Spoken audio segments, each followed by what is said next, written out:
We'll call the Operations Committee together for May the 9th. I want to say thank you for attending the Operations Committee meeting this evening. Tonight we'll be allowing members of the public to speak for 3 minutes. We have a timer over here. And our rules, this is always our rules, is to address the chairman only. No personal attacks. Raise your hand to be recognized. Only one speaker at a time. Now we'll let anybody speak that wants to, but if someone wants to speak on the same thing, just choose someone to do it for you. But we're all about letting you speak. I mean, that's what we're here for, and we appreciate you coming for sure. The law director will explain some of the issues at hand before we get started after we do all the formal stuff, and then our parliamentarian will read a letter also from the mayor. Next, we're going to have the prayer by Commissioner Wandale and the Pledge of Allegiance by Commissioner Meade. Please stand. Let's go to the Lord in prayer. Heavenly Father, we once again thank you for this opportunity to gather together to address the county's business. We ask for your grace as we take on the business of this county. We ask that you help us understand each other. Even in disagreement, we hope that we can talk reasonable to each other, respect you, Lord, most of all, learn to love each other for who we are, and in all this we ask. In Jesus' name, amen. Amen. Amen. Please join me in the pledge to the flag. Hand salute. I pledge allegiance to the flag of the United States of America and to the republic for which it stands, one nation under God, indivisible, with liberty and justice for all.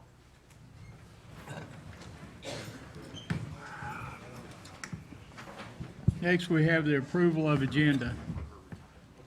And on the agenda, Brian has asked that number 6, the multi-factor authentication, be tabled until next month. So we do have a motion to approve the agenda. So moved, Mr. Chairman. Second. Got a motion and a second. Any discussion? All in favor? Aye. Motion passes. Next, we have the appearance of citizens for anything not on the agenda. Okay, seeing none. Next, we have the tourism requested by Stephanie Wells, Director.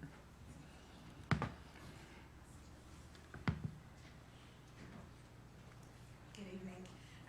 I think you all know why I'm here. We've talked several times about our building. You will see in front of you, and I also emailed to you a site plan that NBI did for the Chamber of Commerce. And so I've highlighted in blue where the building will sit, and they're estimating that we can get a 10,000 square foot structure there. Now, please hear this part. I'm not saying that is what we're going to build. I'm saying that is the maximum structure that we can fit on that facility, and it would be 2 stories. And you can see in the middle there is what we would call a common space. That was where you would enter the building, and then if you go to, depending on which way you're looking at it, if you go towards Main Street, could possibly be the tourism side with the small parking lot there, and then if you go towards the back of the property, that could be the Chamber and Anesthesia side and the parking there. Was it 65 parking spots? There is a retaining pond. There's a potential to reroute that water somewhere else so that would give us additional parking. But if that's too cost prohibitive, then we will have the retaining pond and then 65 parking spots. So if you can see the driveway, that entrance right there would be common, but we would be able to go right down the middle of that and do a 0 lot line. So the tourism would own the section towards Main Street, and then the Chamber and Anesthesia would own the section towards the back of the parking lot. It's our proposal. So I think there's been some questions, and some concern, I guess, about, who's paying for what and how we're going to do all this. Like I said, the tourism would pay for our section, and we'd own our section. Chamber would pay for their section and own their section. So ours would come from, the funds for our side would come from the sale of our building, and we do not have an appraisal yet. I'm estimating probably another week, hopefully maybe have it by commission meeting. But again, we would build based on what we sell our property for. So we won't know what that amount is until we actually surplus it and sell the property. And then we would build accordingly to what we have in the bank. As I've said before, I have no intention of going back in debt. The first 10 years that I was with the Tourism Council, we paid the majority of our budget for our building and other money that we owed the county, and we do not want to do that again. So that is not my intentions. So that's the proposal I have for you. And Commissioner Meredith. Thank you, Mr. Chairman. From the chamber side, I have members of my executive committee here, as well as my chairman, Mr. Joey Smith, to represent the board side of the chamber. Just to clarify misinformation that it seems like is out in the public, the chamber, we have a real estate contract for the property. We plan to close on that on May 31st. Our funding is coming from various donors. One of them is anonymous. So we're going to proceed to build the chamber building, whether tourism is housed with us or a seat is housed with us, regardless. I just want the public to know that our private side will pay for that. I think there's been a lot of misinformation on that. On the site plan, another thing is I ask MBI, normally when you do site plans, parking obviously is the first thing. To put me on there, the largest building that would fit. You can always downsize, it's harder to upsize. So that's why you see 10,000 square feet. It might be 9,000. Till we get into the design phase and who has the most space and how big's this room and what do you need, we'll get that narrowed down even more. So I hope the committee can accept this request by tourism. Across this state, there are several tourism organizations with the chamber. Knox County's in Market Square. The tourism's there. I know commissioners were asking about it's off the beaten path. I can name you several. Greenville, you can help me. Crossville. They're not all on an interstate or anything like that. So we all work together, ACETA, and I've met with Andy and Stephanie, and we're hoping this partnership can continue for the next 90 years as far as we're concerned. So hopefully you guys can support this. I appreciate it. Thank you, Mr. Chairman. Commissioner Wandale. Thank you, Mr. Chairman. This is very helpful. I don't think we had any discussion. What's the cost of this building so far, or do we have a rough idea? we do not. I mean, they're estimating that building costs right now could be anywhere from $200 to $250 a square foot. But again, and I know it's abnormal. I know it's not the normal way you do things, but we're going to be backing into this. We're going to find out what we sell the building for. We're going to come in and say, we have this much money. You tell us what we can get. A lot of times you put a bid out there, just like we heard earlier with Norris Middle School. It came in too high. They had to rebid it and back into it. So that's what we're doing with this. We're coming out and we're saying, this is how much money we have, and this is what we're going to be able to build for that. I guess where I'm coming from is I like the idea of co-locating with the CETA and the chamber and tourism. I guess I ask myself, why do we have to sell the building? I hear what you're saying. You don't want to go in debt and all this kind of good stuff, but it's not debt. I mean, it's an investment. And, Sure, absolutely. I've heard Commissioner Meredith say they're going to move forward regardless. So I guess my wonder is, why couldn't we just lease the space and pay them? I guess I'm having trouble on why we have to tie the current location out in Clinton, the tourism, to this project, and we have to sell that property to do this project. That's where I'm trying to understand. I guess because of, for me, it would be, as the director of tourism, it would be the added expense of trying to lease property in one location and maintain another location. I probably, if this doesn't pass, I'm going to probably have to put about $200,000 into the existing location. We need a new roof. We need our parking redone. There are several things on the inside that I've just held off doing because I knew that we were looking at this situation. So, just the expense of maintaining another location and then spending the dollars, taking dollars away from promotion to lease other space, I just don't think that that's a feasible option. You know, we've talked before if the county wants to keep the property, but I do see, you talk about investment, I see the existing location as the investment for us to invest in another piece of property. We will still have a tangible piece of property. So, with this new location. You we got will Android own- upset here. We will own this property, so we will still have an investment. Yeah, no, I'm not debating that. I mean, you know, the first motion was to get an appraisal on the property in Clinton. And I understand that people couldn't get to it, these companies, they just tied up. But it intrigues me, we have a diagram of a building, we can get that done in 30 days. But for me I mean, I can't move forward till I know what we're gonna get for the building.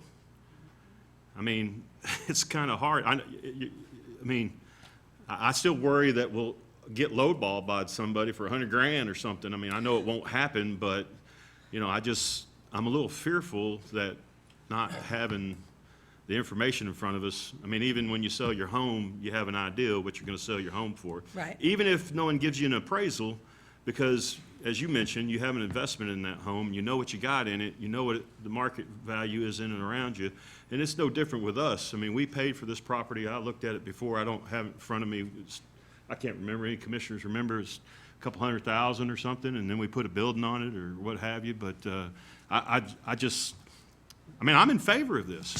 Sure. But I think I mentioned last time, I'd be willing to go into the undesignated fund balance and fund it. I mean, that wouldn't be a cost to you, per se. Right. Only as a taxpayer. Well, and I mean, I don't know, you know, what the other commissioners, that would be something to look at, but I'm not sure, you know, the other commissioners feel the same way that you do, Well, so, and on that that's- situation. And that's fair. I mean, Yeah. you're exactly Yep. right, but I'm just the one commissioner talking, Yeah. and I'm sure they have opinions. I'm just asking questions. It's just, I just have trouble when we make a motion, Sure. we ask for something, and we still don't have it. Well, and that's beyond my control. And when we talked about too, you know, when we present this proposal, it would be what the appraisal comes back at. If we agree to that, that'll be the minimum bid. And so as you mentioned being lowballed, you know, somebody come in and selling it for $100,000, that wouldn't be the situation. We would say, look, I'm just gonna throw a number out there. If the appraisal come back and says that property is worth $500,000, we will put it as a minimum bid for $500,000. And Jay, correct me if I'm wrong, when we put that proposal out there, if we do not get a bid for $500,000, we do not take it. Period. We stop the process, the chamber goes and builds their building, they wouldn't look like this, and then we stay where we are, is my proposal. And it's what I was asking as a recommendation from you all, so. Well, $215 a square foot times 10,000 square feet is $2.1 million. Yes. So if it's 500,000, are you telling me we're gonna get this section that's being proposed to us for 500,000? If, At our cost, yes, sir. Money back. We're not in it to make a profit. as a I'm in nonprofit. favor of it. and that's, I just- mean, I'm just throwing out that number. I expect it to be higher. When you look at the real estate in that area, I mean, it's above that. Property is already sold for more than that. Well, So, I think it would be higher too. yeah, I'm just throwing out a number, so. But it still intrigues me. We all feel it's higher, but we can't get anybody to give us appraisal on it. Well, and they're working on it. I mean, when we contracted with the company, they said 6 weeks. And that's, I mean, that's Well, what we're what- hearing from everybody. I guess my question, Mr. Chairman, what's the ask of us tonight? What I see is a drawing and a potential, and, you know, I'm, again, in favor of tourism. I mean, look, the ASETA, the Chamber, the tourism have done a wonderful job, no question about it. And they continue to do a great job. I guess I want to know, what's the ask tonight? We need a commitment to move forward. So when we get the appraisal back, if it's agreeable to our board, then we can move forward with surplusing the property and putting it out for bid to sell.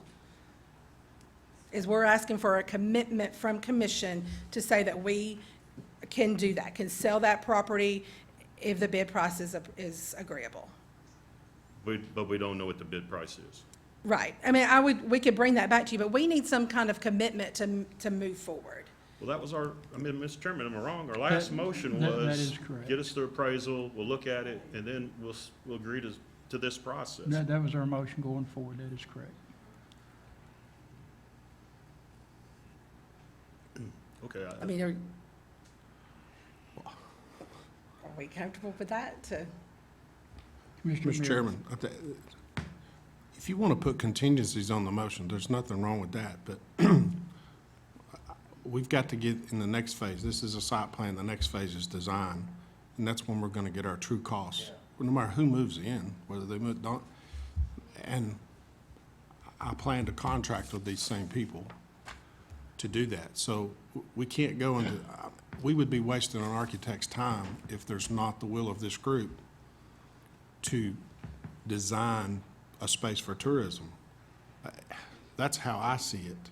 If you want to put it contingent based on an appraisal and based on a bid, that's fine, but I've got to move forward with a design. That's, because we're on my board and others are on a timeline ourselves. And we were hoping to get this through. I mean, if you want to put contingencies on it, that's fine.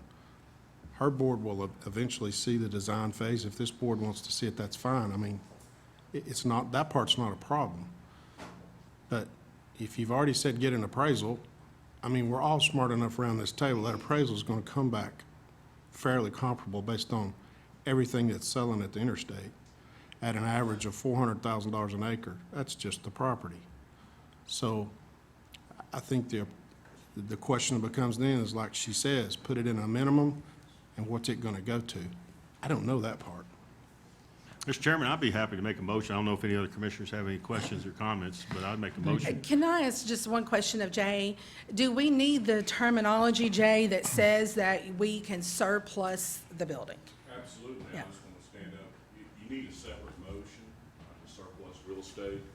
And then it sounds like you, through the discussion, you want to set a minimum threshold amount on what you would take. Based on their, That needs to be done by county commission. County commission has, the only people that have the power to surplus property, and on real estate, it's always been our decision to defer to county commission on minimum price that we're gonna take on, if this be a public auction.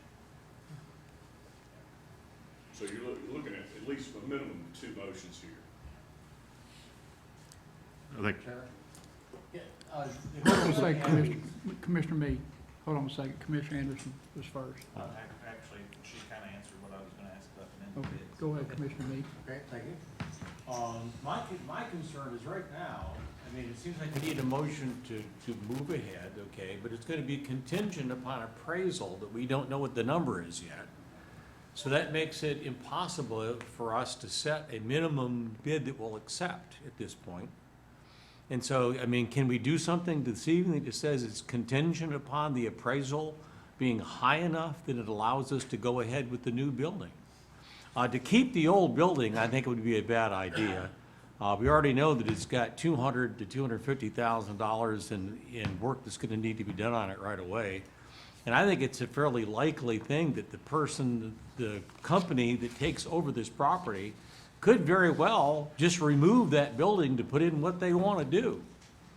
And so if we kept it, we not only would have to borrow the money completely to build a new building, or take it out of our undesignated reserves, or we would, and we would have to pay to fix the building that we think we're going to try to rent or something. And I just don't think we want to put a bunch more money into it. I mean, is the county really, if we just found out that there was a building that we could buy, you know, that then we could rent, is that the business we're in now? I don't think so. I think what we need is a good headquarters that'll have lower cost to maintenance, to maintain a building that'll do the job. And I was having this discussion with some of my constituents. Well, why are we moving? You know, why don't we stay where we are? When we went to where we are, it was because we wanted someplace that was near the freeway. It was really accessible. It was more visible. And many if not most of the people that they worked with were people that came in off the interstate or from town, or they were brought over there. And that's just not the way it is in today's world. It's all being done online, it's being done on telephone, it's being done using the internet. I mean, that's the way it works now. We don't need to have a place that is really, really expensive land on a major road. We just need enough room to conduct business. And so I think this will take care of all of it. I think they've done a great job in getting this worked out. I think this location, to me, looks like it would be fine. And this is actually pretty easy for people to find if they know Clinton at all. And so, if a motion to agree with the sale can we make it contingent upon establishing a minimum amount that would be acceptable on the sale? Certainly. You've got a lot of variables that we don't know the answer. Yeah. Mr. Meredith, did you say that the county's maximum exposure is 500,000? No. Oh, no. No. That's arbitrary. You have no way of knowing, so Yeah. here we are, yes. You can set a threshold amount, but again, you're gonna have to move to surplus this property to begin with. And that'll need to be approved by county commission. But isn't that normally only approved when you have a minimum bid? It goes either way. A lot of people get approval on the front end just to say, Okay. look, I've got approval to go ahead and sell this property to get a minimum bid, and then make the bid process contingent upon a threshold amount, minimum amount. We've done that before. Yeah, and it's- Sounds a lot like Glen Alpine. But it would be okay to set that, as long as it's done before it goes actually to bid, when the final decision is, we're gonna sell it for this much. Right. If it's bid, or more if it's bid. That could wait till later. So this evening, all we really have to do is get an agreement to recommend moving ahead so that we can set that amount and make a final determination to put it up for sale, with that being the minimum bid. So, I mean, if we could get an agreement to surplus the building. Yeah. Contingent Tonight? on the minimum amount. And I will work diligently to hopefully have that before county commission meets next week. Because we are right on the edge of that Yeah. 6 to 5 week timeframe. So, Because and then, that's really the key thing, is that it's in time for the commission meeting next week. yes. No, we didn't, the process is a little out of order, but correct me, Stephanie, you're really good at this. Most of the time, when we surplus property of any type, it goes through the purchasing department, which gives it to the purchasing commission. They make a recommendation to surplus that comes to county commission. Yes, sir. So we've got a little bit of the cart before the horse here. We're not quite there. That whole process has got to take place at some point, and it can Okay. start as soon as next month. Annette, can you give me the motion that's on the floor, the exact? There's not There's one. not Okay. one. I'm prepared to make one. Yeah, Commissioner Meade talked about a couple. What are you thinking about? Well, my motion might not be what everyone wants to hear, but I think it will move the process along, because I think what Jay said is exactly right. I feel like we got the cart before the horse, so to help the cart get caught up to the horse, I'm really to make a motion, Mr. Chairman, and I'm not wanting to cut off any discussion for the other commissioners, but I'll make a motion to allow Stephanie Wells, the tourism director, to proceed forward with the chamber and ASETA on moving into this building, and then come back and tell us what it cost. That's my motion. Has nothing to do with selling the building, the other building. And I understand you got a lot of cost in it. It's gonna be $250,000 to fix it and all that kind of good stuff. But guess what? You're gonna stay there until this new building's built anyway, aren't you? No, sir. If Are you we- gonna pull out of that If other we building? sell it, we have to get out. Yeah, Yes. well, my motion doesn't say sell it. My motion says to allow the tourism department to move forward with the chamber and ASETA to further explore this drawing idea for a joint building in Clinton, and I so move. Okay, we have a motion by Commissioner Wandale. I don't know that would, that doesn't really incorporate everything that my board voted for. I'll second it, and and I'd like to ask some questions. Okay, we got a second by Commissioner Scott. Commissioner Scott, you got the floor.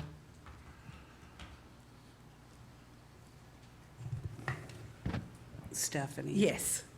Love you. But I've got some issues, and I've brought them up before. Okay. Part of the problem that I have with just going out and writing checks for all of this to just happen is we need sheriff's cars. I'm sorry, say that again. We need sheriff's cars. We need fire trucks. Yes, ma'am. We have employees that need raises. So I have issues with money coming out of the general fund to back this project before having the appraisal that we discussed about. I Sure, understand and- there's I a mean, 6-week time period, I understand. However, I think we've got bigger problems. Absolutely, and I agree with issues you. to deal with. And I just want to clarify that it is not my proposal to take any funds out of general fund. And that's okay. Yeah, so I mean, I'm all just- of the funds that will pay for this facility will come from tourism funds. So this is not general fund funds. I'm not willing to assume that you're going to get $500,000 or more. A lot's happened within the past 6 months regarding real estate. Interest rates are going up, people are tightening down, and I think we need to focus on the county, the people, the equipment for the county. I'm not going to back the proposals. I think it's great that you've gotten Michael Brady to come up with drawing plans and so forth for the chamber and for you guys to be across the way.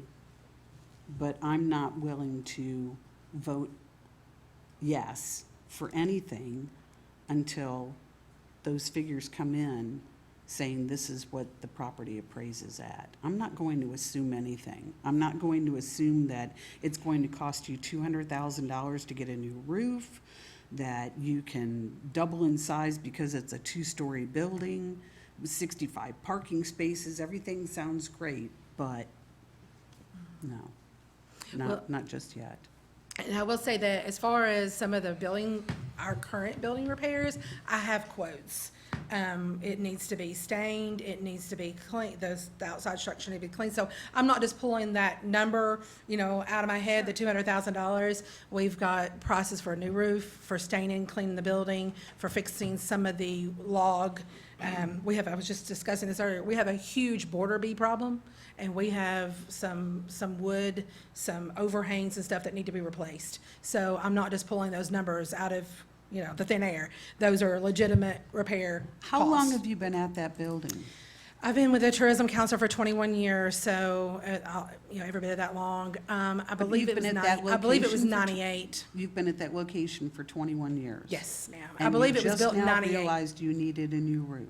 Oh, no. Well, no. I mean, that's what I'm saying. We knew that for a little while, but we knew after 20 years it's going to be replaced. We've cleaned and stained the building. I think this will be our 6th or 7th time. It's a reoccurring It's issue. maintenance. Yeah, So you've been absolutely. maintaining It's just some large, I mean, if you've been in a home for 20-plus years, Sure. there were some large things, roof, the driveway. Sure. Those are things that we're going to have to fix that are substantial costs that I've just been holding I off would just because hate to we've had think this at the discussion. same time that you've been there for 20 years and you haven't done anything to Oh, maintain no. the property. We've and maintained the It building. needs a new roof, Yeah. therefore we'll just move. No, ma'am. Not Okay. at all. Okay, all right, thanks. No, that's not been my mindset at all. Commissioner Anderson. Thank you, Mr. Chairman.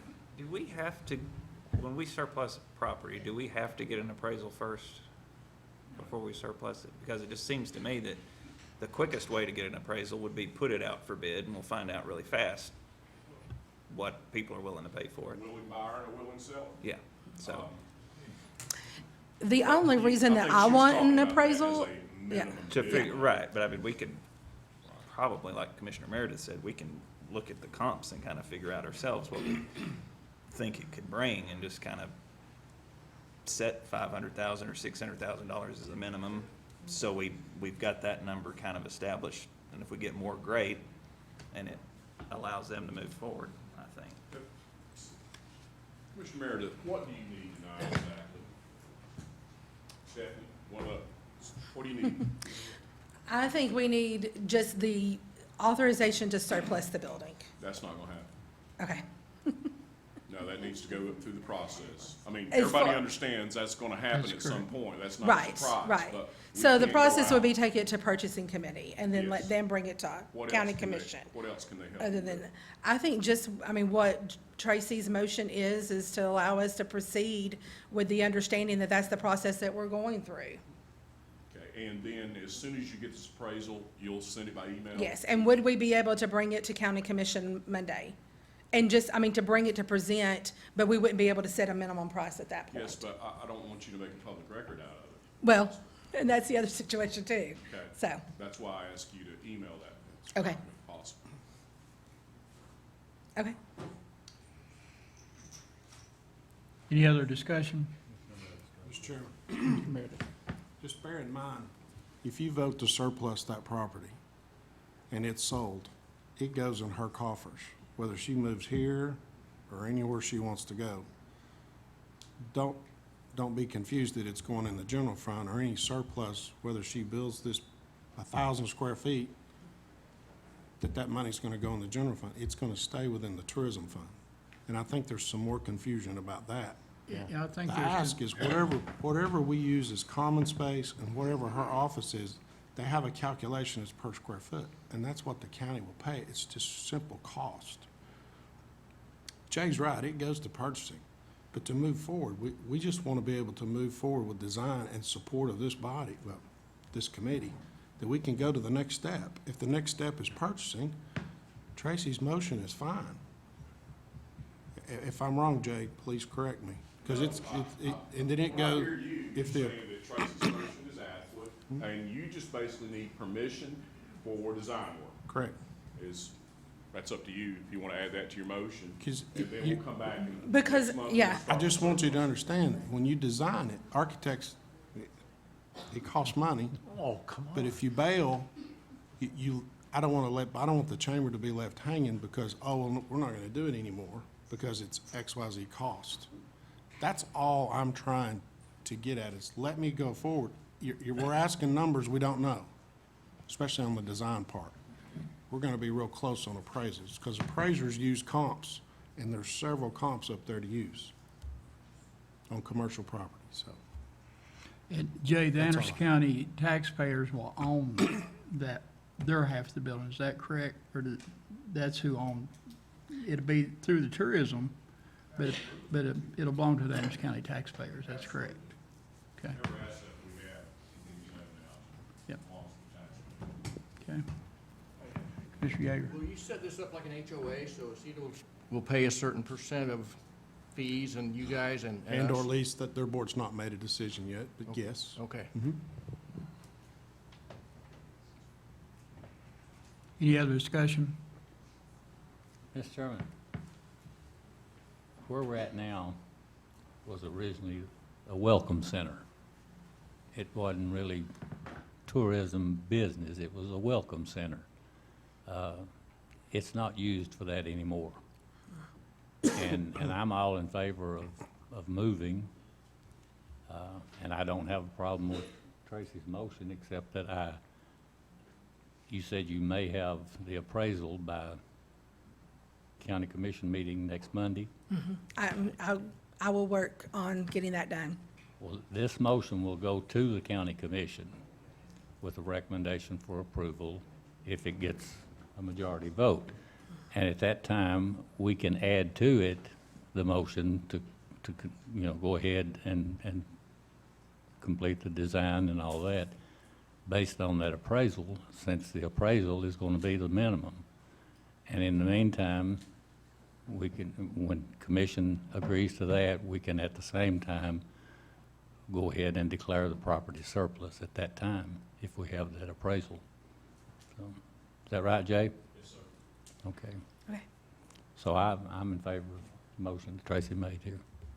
Commissioner Mead? I think it's also important to point out that at no point do we get to where we're gonna be forcing the county to put in any significant money. If the minimum bid comes down, I don't know, just number $550,000, okay? That ends up being the appraisal, and we decide, and we don't know what it is now, and the bidders won't know in advance what that number is. Otherwise, that's the highest bid you will see, for sure. Will, when we put it out for bid, will we not set the minimum price at that point? Yes. Yeah. Yeah.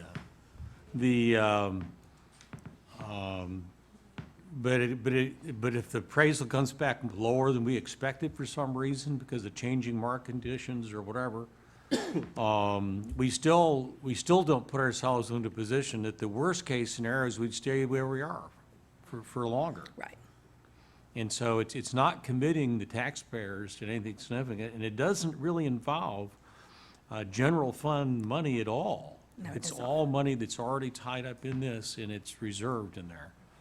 And so I'm also in favor of moving ahead with the understanding is that if it comes to the point where we need to sell, they need to have the authority to go ahead and what's the word I'm looking for, surplus. And that it has to go through proper channels, and it appears we have time to do that. Because it needs to go through purchasing, it needs to come back to full commission for the final decision. So the commission, this coming Monday, can't make the final decision, but they can make the decision to move ahead and be ready to use the actual process that's required to do this. Thank you. Any other discussion? Annette, do you have the motion? Yes, it's to allow the tourism director to proceed with Chamber, Anesthesia, and further explore the sale of the building and come back with a cost.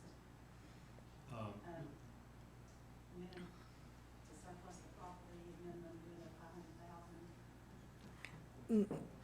No, No, it's going to No, be I based don't- upon what the appraisal is. yeah. If Hold you don't on. mind, I'd like to restate my motion. Yep.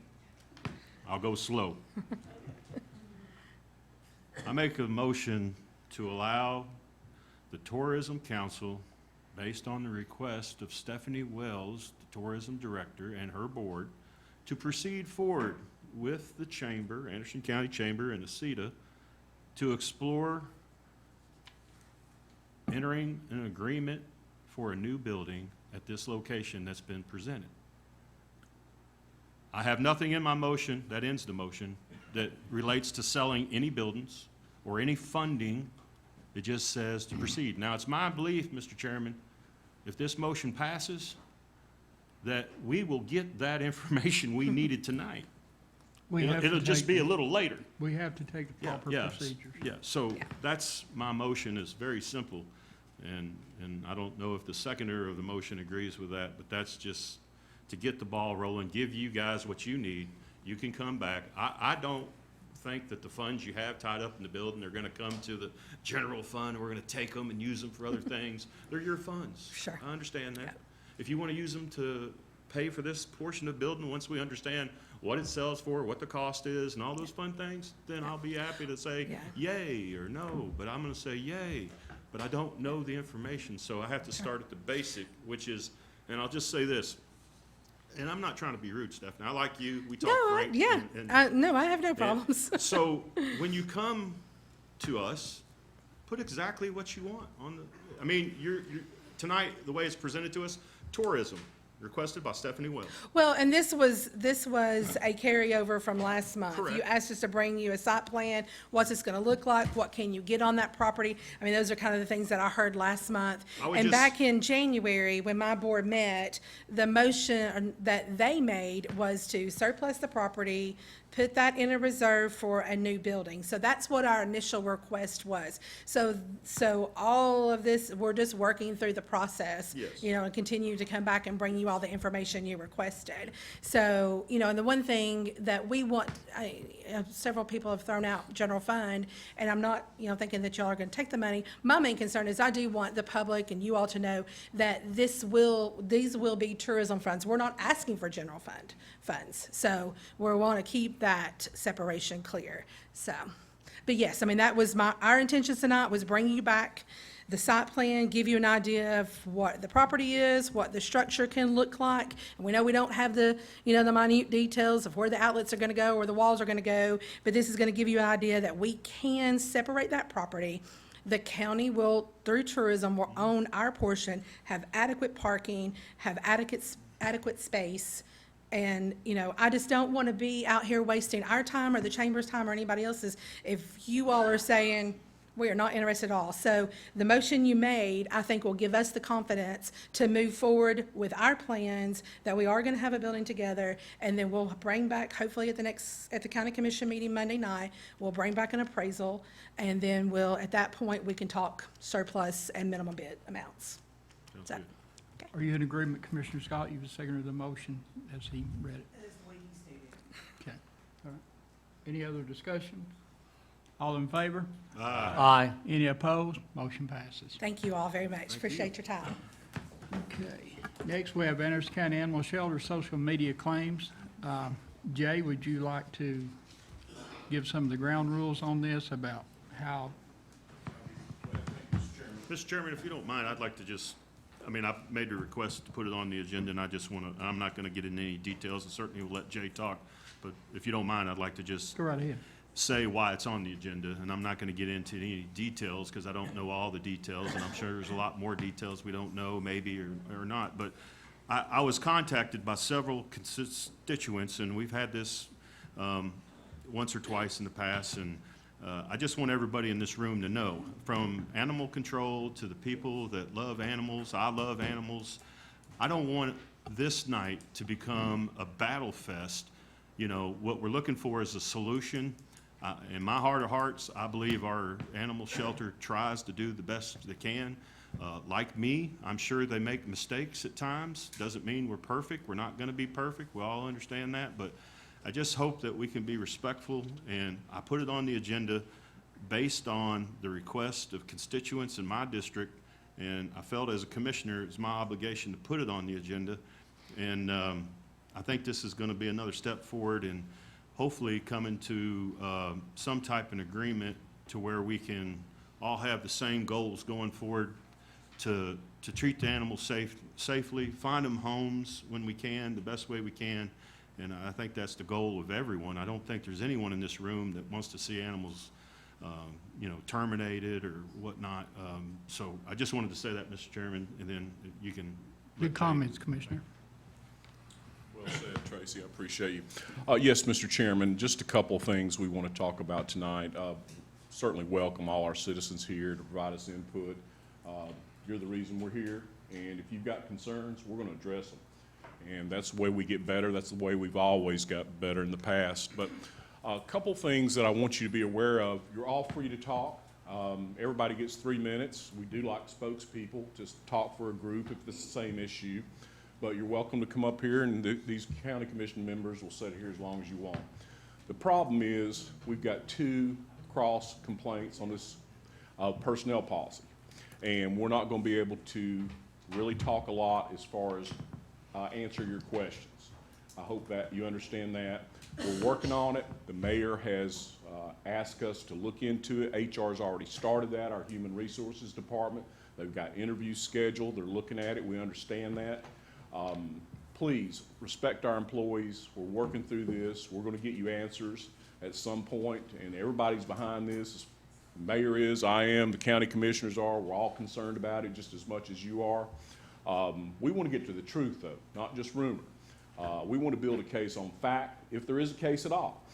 Again, we have to keep it confidential right now. There's 2 statutes that keep it confidential, and there's a policy that keeps it confidential. So please understand that. Don't expect us to respond to every comment tonight. We just can't, but we will in the future. We'll come back. Mayor's got some great ideas on how to change some things down there as far as policy review and things of that nature. So just be patient with us while we work through this.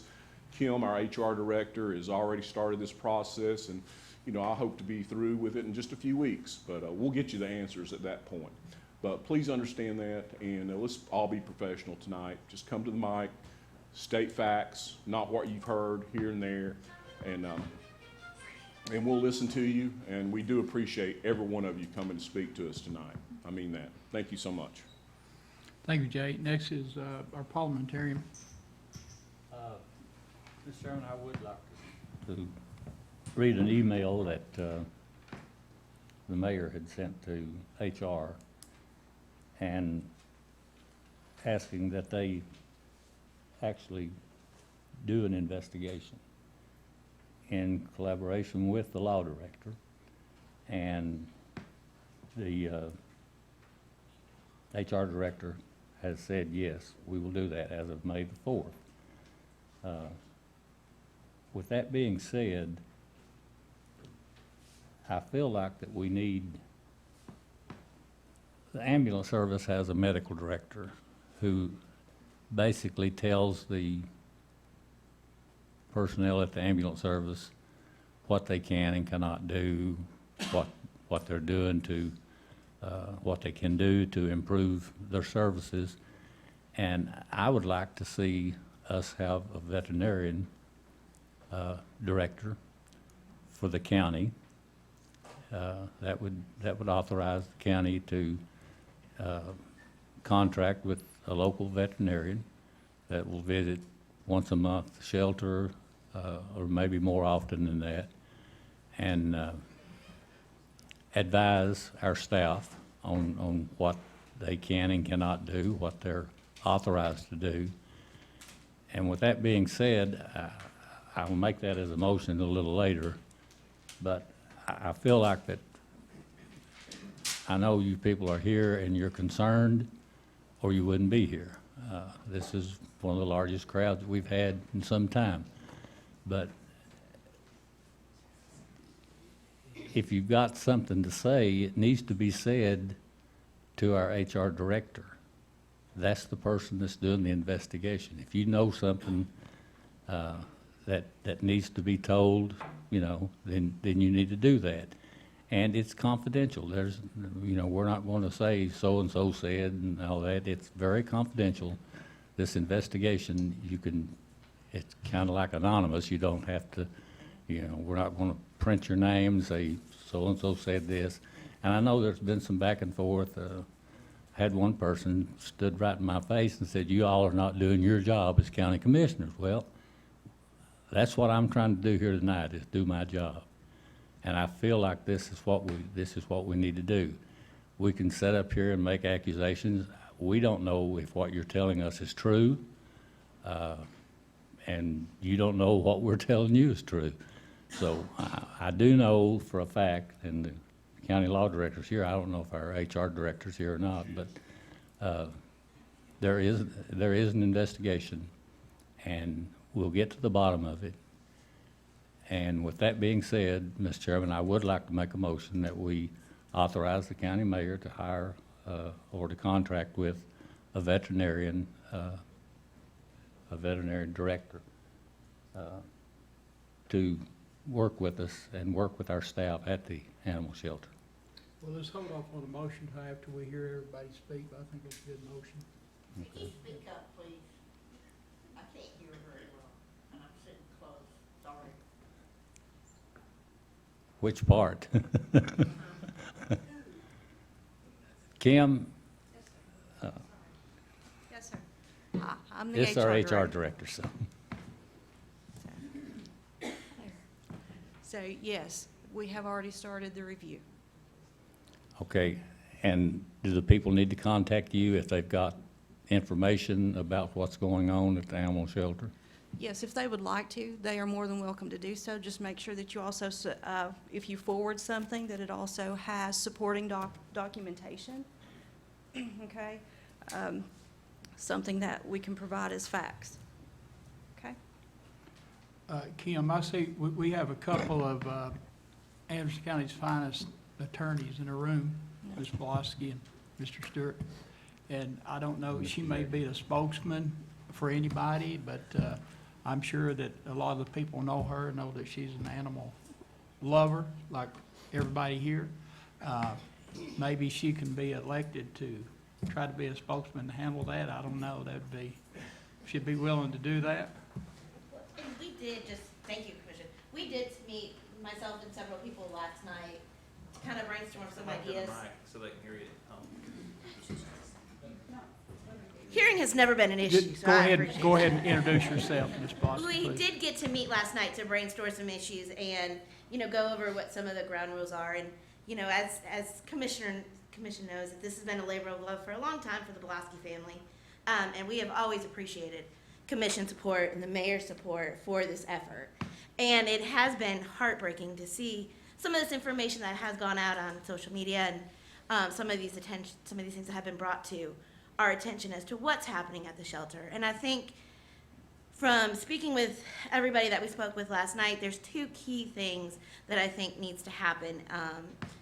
And it needs to help bridge the gap between what's happening at animal control and what's happening with the public. And we know animal people, I'm self-proclaimed as well, we can be crazy at times. I know we get really attached to animals, and sometimes we want to save those that, maybe we can't. And animal control has a much different job in what they need to do and what they're looking for. But there needs to be some type of bridge, and what, Commissioner McCamey especially suggested with having a veterinary non-staff or somebody that can be called in to look at these critical issues, I think would be essential and would go a long way. But also to have somebody serve that role as kind of a volunteer coordinator to work with animal control, understand what the issues animal control is facing, but also maybe help encourage them sometimes to work with some of these rescue groups a little bit more, about making sure that these animals are spayed and neutered, especially if there's certificates. There's so many volunteers we can see here tonight that are willing to step up and help out. If we can have an animal not be euthanized, but it may take a call to somebody that may know somebody else, that's wonderful, but sometimes the shelter doesn't have that time. But we just have to, I think, get the right people in and get either an advisory board that can help serve that role, or get somebody, not hiring another employee, I'm sure that's not a county budget, but that would be fantastic as well. And the other thing that we discussed was getting some transparency as to what exactly is happening at the shelter. I know when we're in court, we have cameras focused on us. You guys have cameras all the time. Getting cameras into the shelter would not only help when the animals there's nobody down there watching them, but it would also help during the operating hours to make sure everything is running according to plan. And it's so cheap now to do that. Making sure that if euthanasia is happening, it's happening in the appropriate space, in the appropriate room. That we have euthanasia not happening in dog kennels, that we have euthanasia, not happening in cat kennels, that animals are separated, and that appropriate guidelines are being followed. If we did have that open transparency, it would avoid a lot of these issues that we're facing today. I'm happy to help in any way that I can. I don't have, a ton of time, but I would love to be able to bridge that gap because I do understand what animal control is facing, and I have worked with animal control. I think highly of them, but they also have a very hard job. But then we also have the volunteers that are willing to give anything and do anything, have resources that the county cannot pay and the county cannot give to this project that the volunteers have. And as there's talks happening about building a state-of-the-art facility, if somebody Googles Anderson County Animal Shelter, they're going to see such negative publicity that it's going to ruin opportunities for grants and to build the state-of-the-art facility and to get us where we need to go. I mean, looking at Blount County, they were in a much worse position. I think there's somebody from Blount County tonight. They were in a much worse position than the county is, and now they have almost zero kill rate there. And it was largely with the public working hand in hand with animal control, and I have no doubt that we can do that. All right, thank you. Commissioner Anderson, do you want to speak? Yeah, just to follow up on what Ms. Belaski said, I guess that's what I've been getting messages about for the last few weeks, and especially today, is some transparency. So I hope, Mr. Porter, if you've got some information that you can share it with us, as far as there was a program to transport dogs to northern shelters rather than euthanize. It's maybe no longer happening. There's questions about the budget for medical care, vet care for the animals, if that's being utilized. What's the euthanasia rate right now? What's the adoption rate?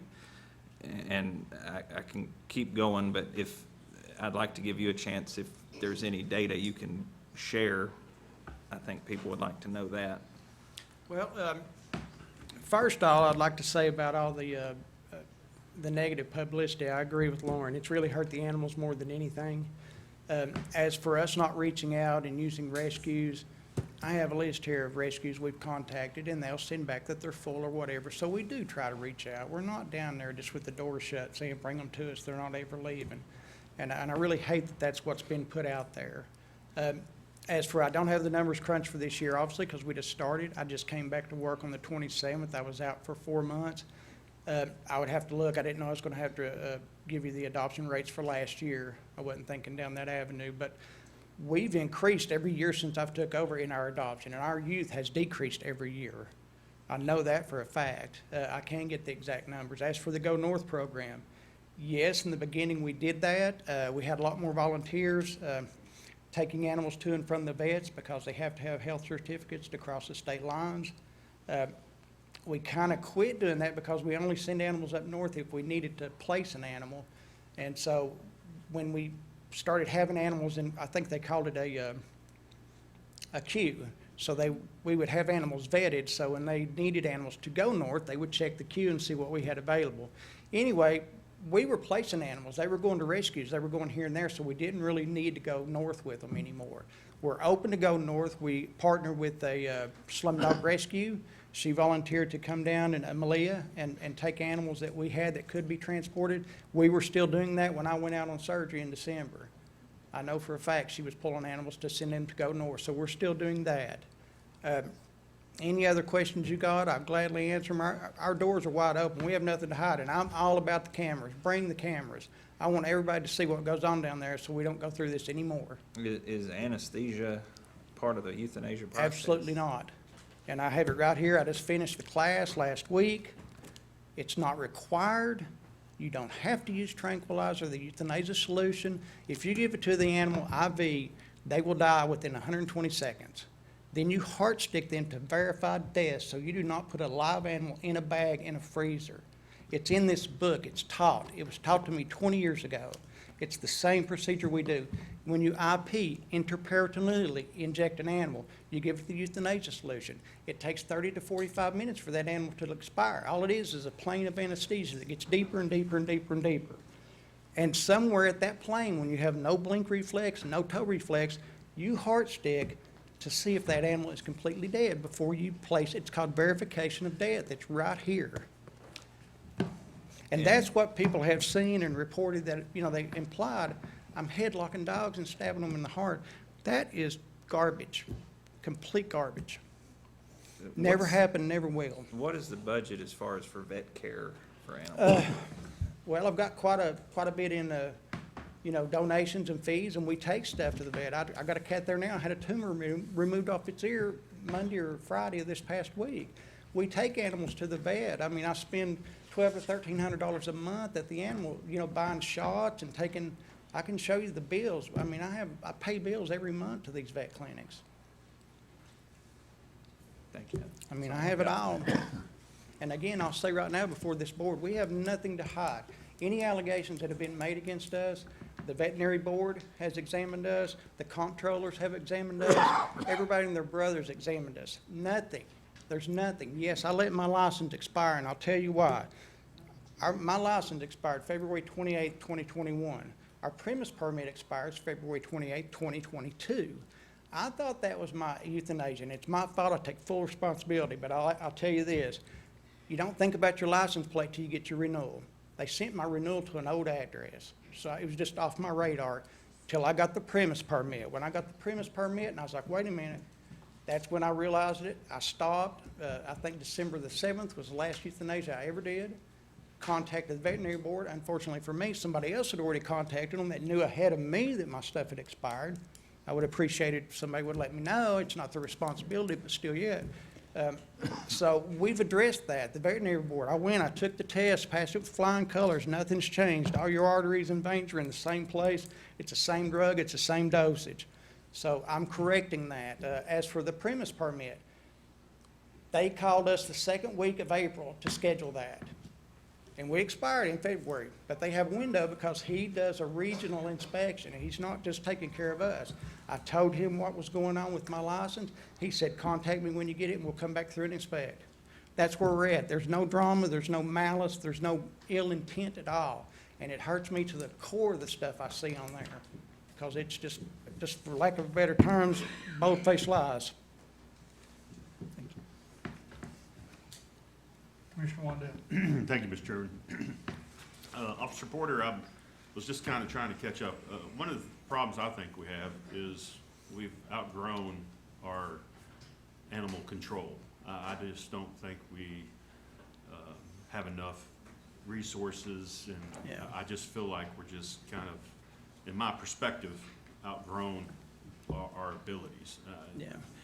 But with that, I've been looking at the job descriptions. I have 6 job descriptions. Animal control director, which is yourself, correct? Yes, And then we have an animal shelter manager, yes, an animal care technician, yes, pet smart adoption team leader, yes, then an animal shelter technician coordinator, yes. and then an animal shelter technician coordinator. That might be a duplicate there, is it? I think it is, yeah, Okay. we don't have, And then just another animal control officer. Right? yes. All right. So your budget looks to be, I see a couple different numbers. I think it's $284,510. That includes salaries and all the costs you mentioned.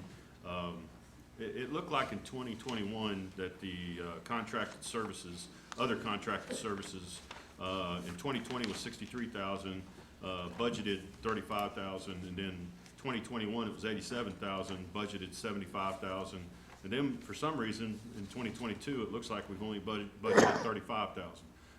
You know that, and I understand pressures from the budget committee and all that process, and I'm not blaming you, but it seems like it's a low number when everything's been going up. To be honest with you, I've been out. I have not even viewed the budget for So- 2022. Okay, and again, I'm not No. accusing you, and I appreciate you being here talking. You've always been Right. responsive and I'll be honest, anything we talk Yeah. about, so while you're standing there, what do you believe needs to happen to help us? You know, Knox County's pretty proactive. They're recognized in the state, as far as I know, as an extreme. I think they're number 2 in dog parks, I heard, in the nation. right? And what can we do from your perspective to help improve the situation? I think, first and foremost, and it's a cliche, but we need a bigger shelter. You cannot run this county on 12 dog kennels and 25 cat cages. It puts me and my staff on the firing line because we are obligated to do what the county pays us to do, and that's run an open intake shelter. And it is impossible with 24 cat cages and 12 dog cages, and this whole county, and people all day long, puppies, kittens, here, take this, you know, dog bites, this, quarantine this, hoarders. And when I have to make hard decisions to keep the doors open, here we stand. I understand. And I think So that's you think a really, bigger- I think if we had a bigger shelter, put cameras everywhere, we're not hiding anything. I want everybody to see how a shelter operates. That we love those animals. Why would we put up with all this stuff if we didn't? You know, we're there to try to help these guys. And not all of them are gonna get saved. They are not. And I think the public needs to realize the expectation of what's going on. I mean, I invite anybody. Everybody's welcome. 501c3s, pull my animals, take what you want. And I just think it's gonna take a bigger area, number one, to give us some breathing room to give these people a chance to rescue, because when we contact them, it takes them a while to find fosters and all this, and I don't always have a while. I never thought I'd say it, but I would agree with you. We need a bigger shelter. I wasn't a big fan when we first did this because I was worried about cost and our ability to take care of the animals. I felt like as a county, everyone's done a great job, the best they can with the limited resources. So I would agree that we need a bigger shelter. We just don't have wiggle room. We need more resources. Yes. I agree with Commissioner, I think it was McCamey. I'd like to see a veterinarian on staff. Me too. In some process.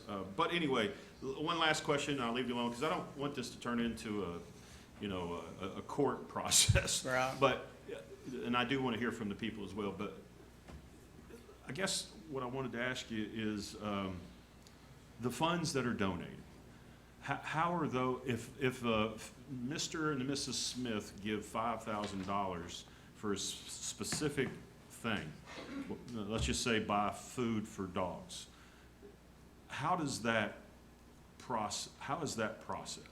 I take that in, I deposit it on my sheets when I do deposits. It's either gonna be a fee where somebody's reclaiming an animal, or like you just said, a donation. They go into 2 separate fee codes. And then going forward, if I need money to pay vet bills, if I need money to buy cat litter, if I need money to anything pertaining to them animals, mainly vet bills, it comes out of the donations and the fees for just whatever we need. And we use it. I mean, I pay bills every month for that shelter.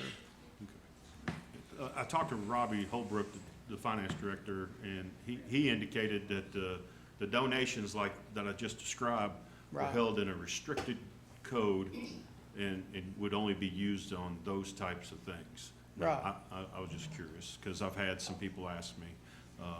But anyway, I appreciate you, and thank you, Mr. Chairman. Okay.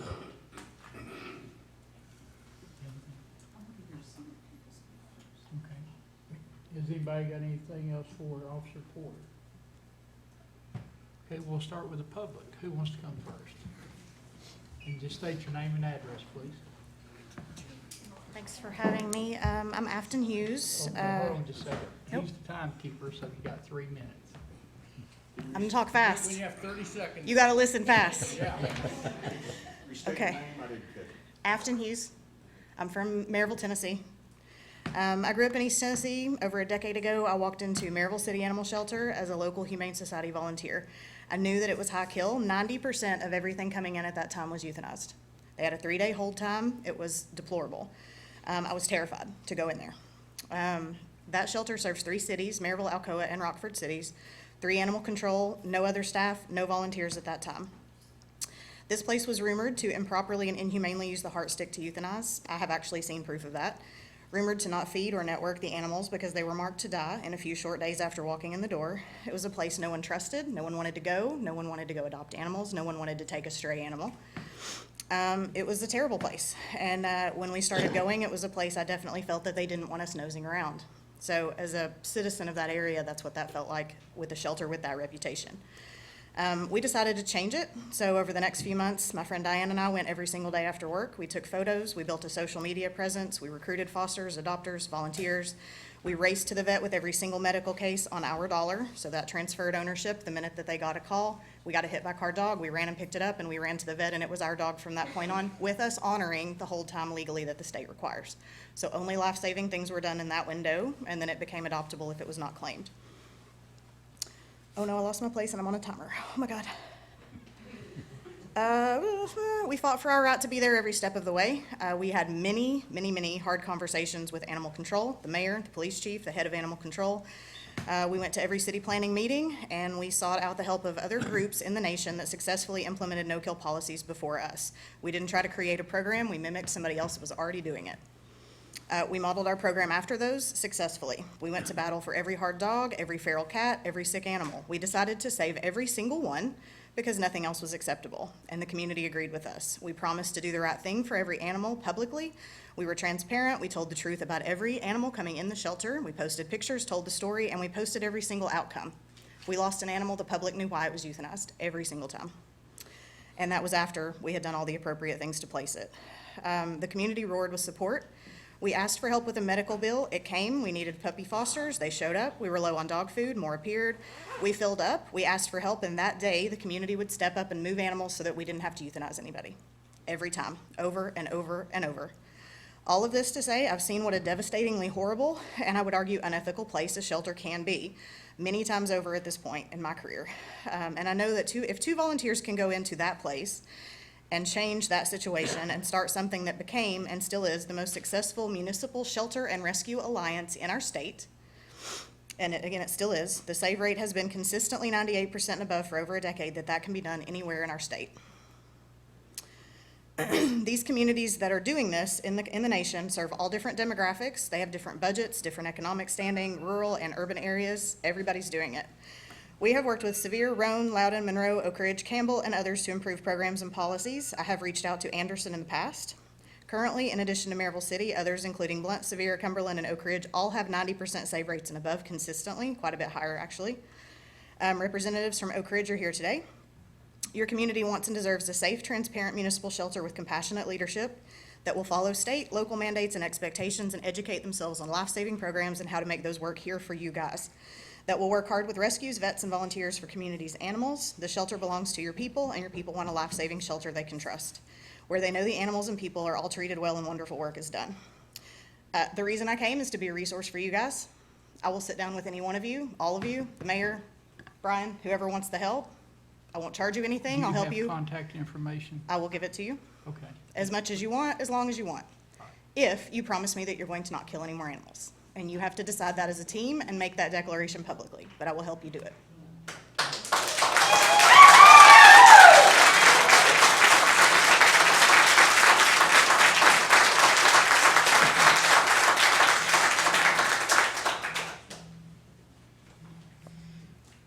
My name's Jeannie Parker. I live on Lakeview Hills Lane in Anderson County, so I'm an Anderson County citizen. I'm also a founding board member of Friends of Oak Ridge Animal Shelter and a current officer. I'm here to share our experience in Oak Ridge and to say that the bad PR, the drama, and the frequent use of euthanization can go away for Anderson County as well. I started volunteering in 2013 with many others and still do. We shared a dream with the shelter staff, and it has to be everyone's dream. They were a high-kill shelter. Oak Ridge was worse than Anderson County has ever been. But with increased transports, adoption events, vetting, and training, the numbers plunged. And it was a lot of fun. It really was. It was a lot of work, but it was a lot of fun. And to be clear, because we hear this argument, we reached and maintained no-kill status while Anderson County animals were still coming to Oak Ridge and still open intake. So it's not because we lost the Anderson County animals or started limited intake. We did it. I interacted with Brian Porter then. We didn't always agree, but we didn't have to. We both just had jobs to do. I had personally spent $15,000 the first year, along with about the same for some other people. That wasn't really sustainable or dependable. Together we created Friends of Oak Ridge Animal Shelter, FORAS, and Lauren created the Adoptables page, which now has over 20,000 followers. It's especially important because Oak Ridge has become appointment only, and so we are the only publicity they get. We did not agree with the ORPD on that. That's just we agreed to disagree. But we did increase our adoption events and transports to compensate. People will work with you. Currently, FORAS spends around $30,000. It goes up and down every year for veterinary assistance. The shelter vet doesn't have the resources to do. Training for dogs that are more confused than dangerous. We've been doing some board and trains. And supporting Loudoun County Friends of Animals, who had 99 cats adopted from the Oak Ridge shelter last year. What I'm saying is that it can be done. It requires a common goal between staff and volunteers and patience. There cannot be any sides in this fight for the animals. I will admit, shelter volunteers are compassionate. And so it takes patience on all sides. What I believe it requires is a diplomatic volunteer leader who can work with the volunteers and the rescues, and it requires the transparency that the shelter staff is following the rules and all that stuff. Everyone wins. Just look at Morgan County. No shelter, no ACOs, just poor sheriff department employees that had to shoot stray dogs. That's how they did it. FORAS worked with them to connect them with the Go North. The community funded a building, and they're doing the right thing. Your community is behind you in this effort. If FORAS spends $30,000 a year for Oak Ridge, where do you think that money comes from? Your community. Keep them involved and let them help, because the public no longer tries to avoid looking at the dog pound because they can't think about it, and expects more. So I come in peace.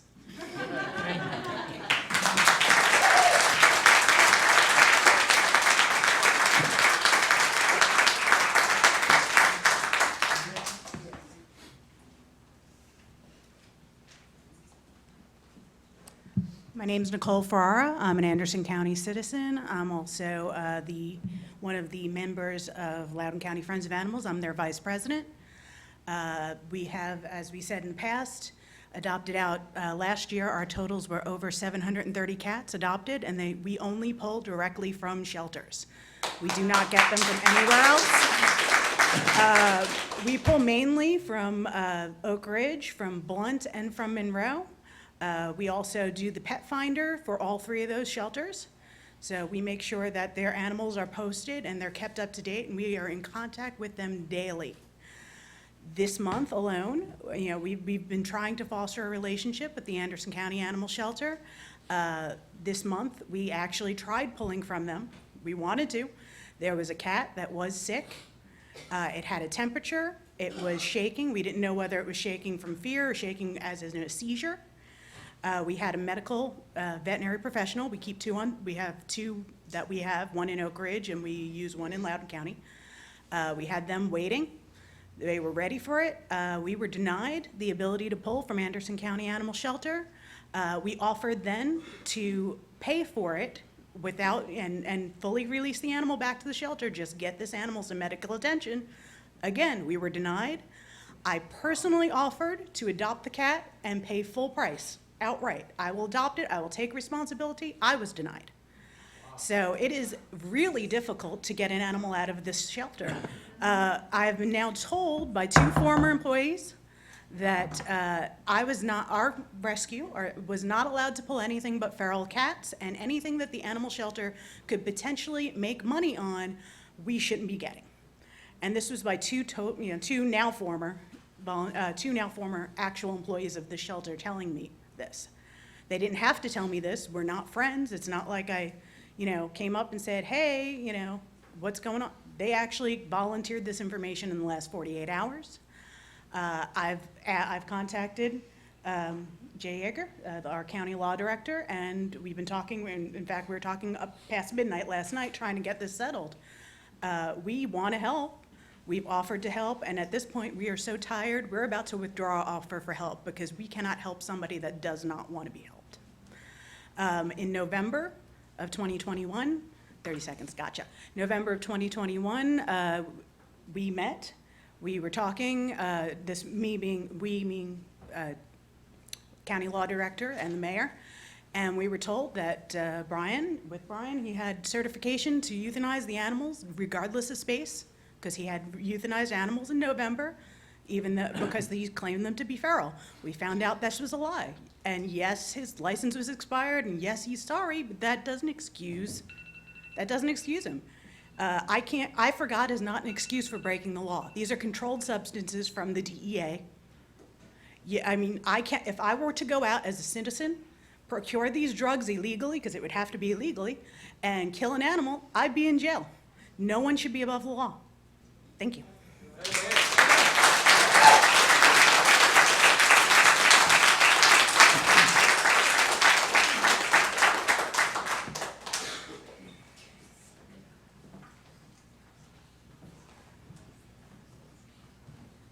My name is Mark Peterson. I'm from Rowan County, and you'll forgive me, I'm a veteran with a traumatic brain injury. Sometimes I stutter and I stammer, so I'm glad it's only 3 minutes standing up here talking like a fool. I'm a volunteer at the Anderson County shelter, and I see it as often as I can, 2-3 times a week if I'm able to, if I'm physically able to. The things that people have said, it seems like we have to have an enemy. We have to have somebody to fight against because we think that we can always do it better. There's a fair amount of Monday morning quarterback going on in a very, very small shelter trying to do its best within the budget that it has, with the staff that it has, but with compassion and with care for the people that they serve and for the pets that they deal with. I see it every single day. I walk every one of those dogs. I pet as many of those cats as I can every time I go in there. Shame on you. Address the chairman, please. Shame on them. Shame on them for thinking that this is about politics. This is about somebody not being adept at what they do, when I've seen it, it's too dang small. It doesn't have the resources it needs. It's overrun, but people show up there happy every day adopting dogs. People dump dogs there. People dump animals there, and they try to do their best. This is not about somebody being evil or inept or mean-spirited. This is about people trying to do their best with what they have, and instead of arguing against them and holding them up for ridicule, how about really being community participatory and helping them? Not because you can get money for it, not because you can put your name on lights or get the applause for it. Just do it because it's the right darn thing to do.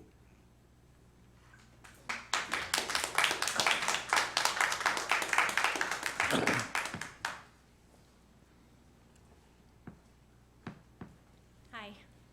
I may be going out of turn. Maybe what I'm going to say was going to be addressed by someone else, but I'm not sure. But I'm Amy Starkey. I'm the founding director of the Helping Paws Animal Network. We are a nonprofit 501c3 organization based in Anderson County, Oak Ridge specifically, and our mission is to sponsor local animal rescue groups and shelters with animals in their care who need vet care.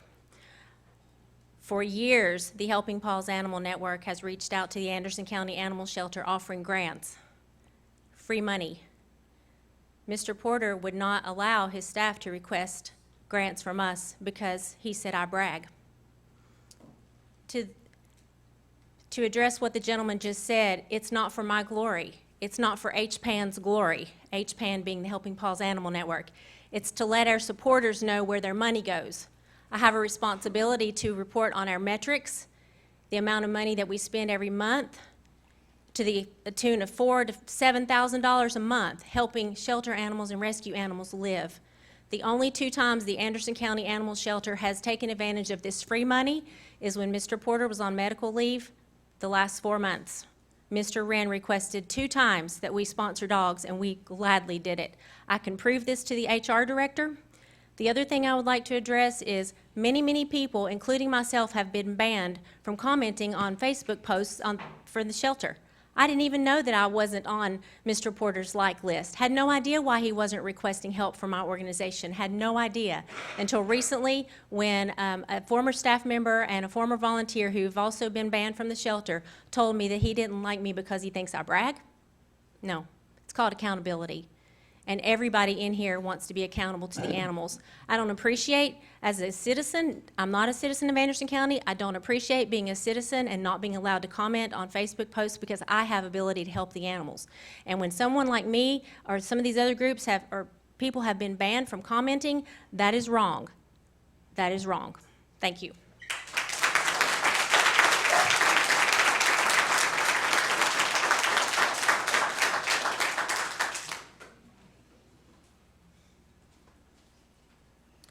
Good evening. My name is Pam Erminger, and I live in the Roane County end of Oak Ridge.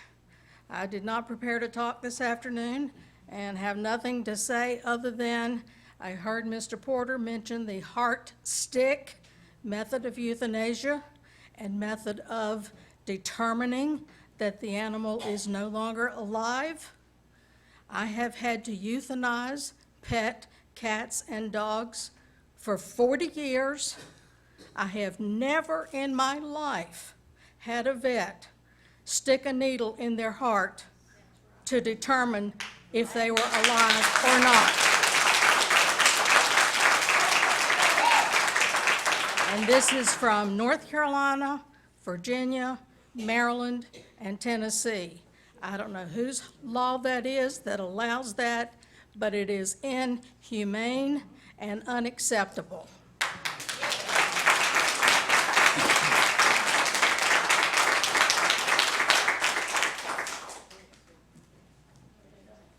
Anyone else?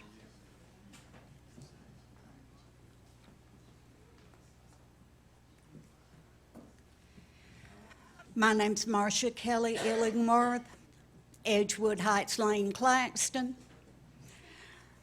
I know I look like a youngster, but I'm 71 years old. I've been taking care of animals, rescuing, fostering, bottle feeding for well over 50 years. I'm also a retired paramedic. Heaven knows I've seen way too many animals put down. Like the lady before me, I've never seen a heart stick used. There's this newfangled device called a stethoscope that will tell you the answer to that.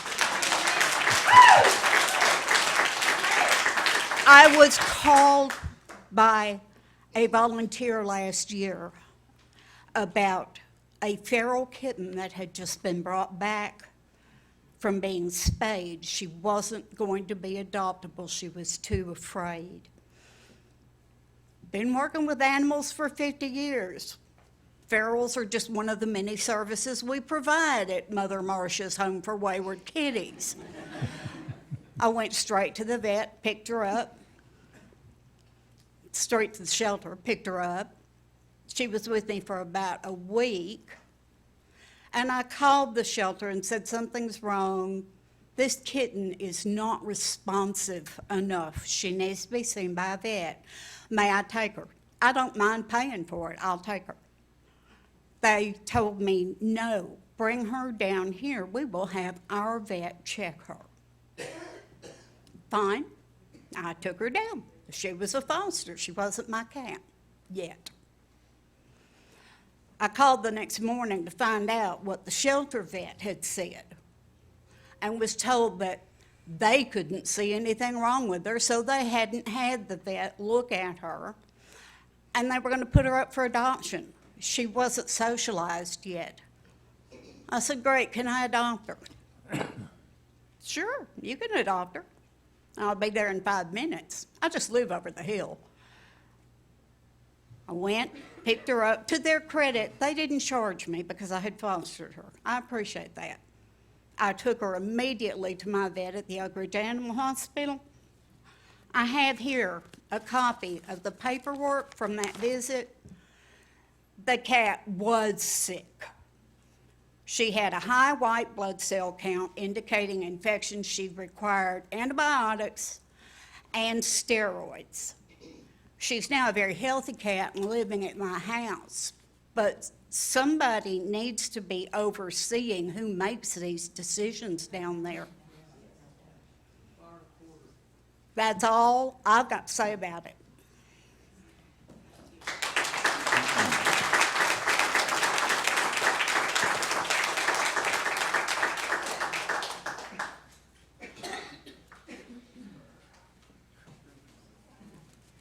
I'm Beverly Kay. I'm a resident of the Oak Ridge, and I was a volunteer that was asked to leave after I told you in December that animals had been killed. It was not for lack of space. There were 12 open kennels.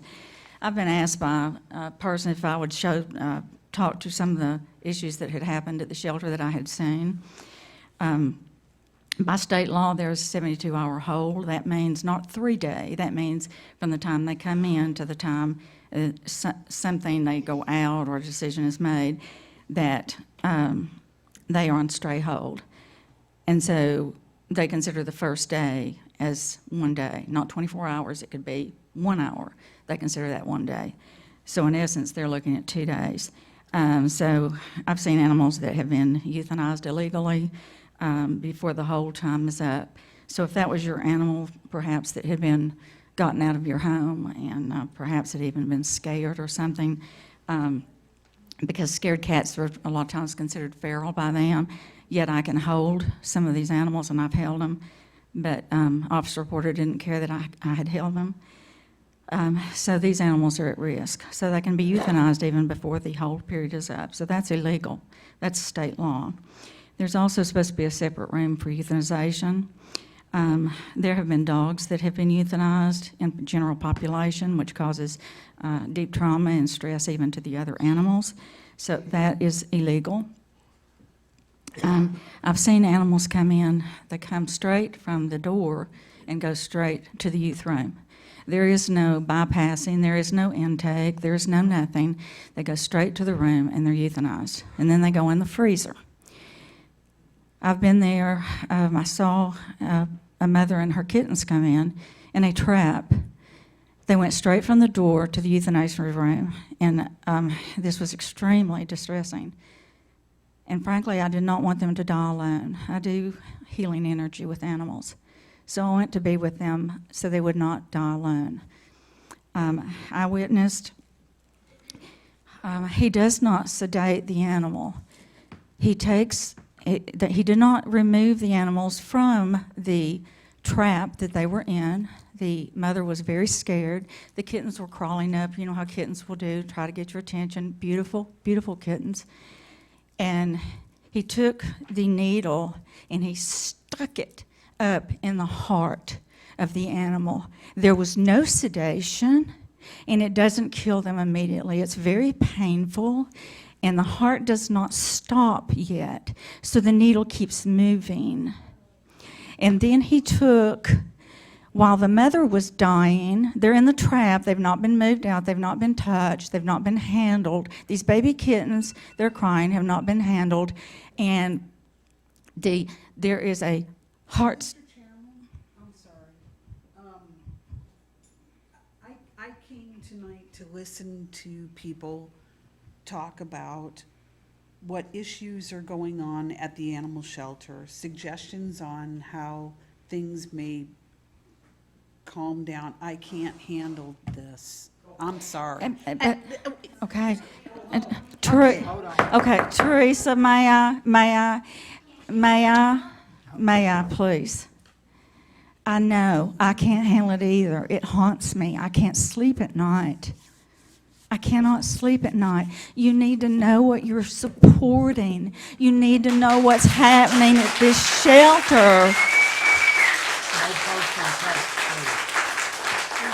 please. No personal attacks, just address the chairman, please. Okay, I'm sorry. He stuck each baby kitten and they drop and die immediately. I've seen a heart stick, no sedation, into the cat. He laid it in a cold floor and the needle stands there and it moves like this because the heart is still beating. And then he waited, he did something else, and then he waited for the needles to stop. There was no stethoscope, there was no checking, there was nothing else. I held the baby kittens in my arms, they were dead and limp. He put them into a plastic bag and tied the bag and put them into the freezer. We've let you around about 6 minutes instead of 3, but we really appreciate you and everyone here. Who's next? There's a lot more to say. I'll be contacting the HR director.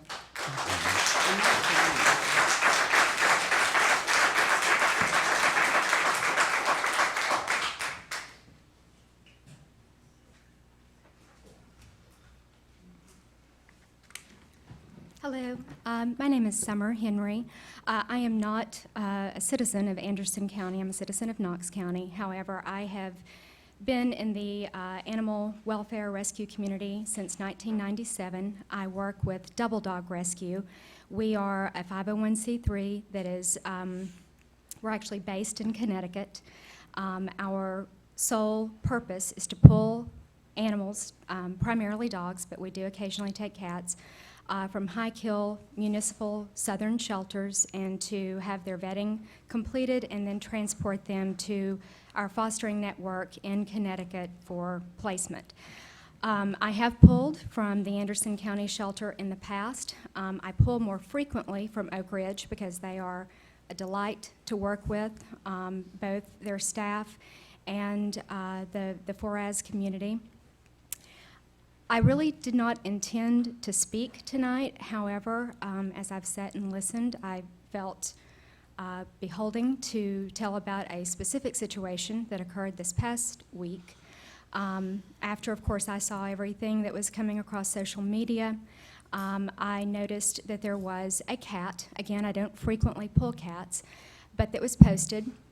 His name was Blackbeard. He was listed as 6 to 9 years old, calm, slept under his blanket most of the time, and so I began to reach out to my contacts to see if I could find a foster for him. Within a day of me seeing him online, we began to try to reach the shelter, both myself and my proposed foster. We called, we left messages. I sent a direct Facebook message to the Anderson County Animal Shelter's Facebook page. I know that it was seen because the bubble drops down and shows that it has been seen. I received no reply. We received no return phone calls from the messages left at the shelter. On Saturday morning, this past Saturday, 2 days ago, I tried again to the shelter. I did receive an answer by an officer. I was told, I specifically told him what I was calling about, the particular cat, and asked for a status and told him that we were interested in pulling. I identified myself. Actually asked for the shelter manager, Victoria, and he said that she was not in. And I learned that the cat had been transported to a vet clinic, supposedly, and euthanized for a rash on his back. So please tell me how it is that these funds that go to treat various medical conditions are treating animals when you have something. This was thought to potentially be ringworm. I can't tell you the number of ringworm cases that I have treated, both as a rescuer and as a veterinary technician when I worked as a vet tech in college. It is highly, highly treatable. This is shameful. You can have a no-kill facility. Oak Ridge is proof, Blount County is proof. You have to want it.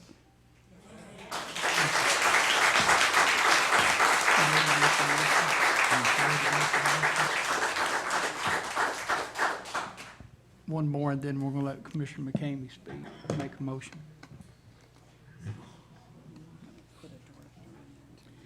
My name is Kay Johnson. I live at 121 Seneca Lane in Anderson County. Mr. Chairman, my concern is about the funding transparency. When my husband died and many other people I asked to make donations to the Anderson County Animal Shelter, I went personally to get the names of the people who had donated so that I could write the personal thank you letters about that. And then I'm told, rumor on the street, I can't prove it, don't know if it's true, that the funds do not go to the shelter that are donated there. And I think that's where the people want it to go. I do know that if you plan to have donations in the future, you're going to have some transparency on that money and prove that it goes to the animals. Not just one or two people saying, I did it for this. I've donated money before to good causes, and I will tell you, I will not give another dime until there's transparency of that money. And my friends who've done that when their sons and daughters died won't either. Thank you.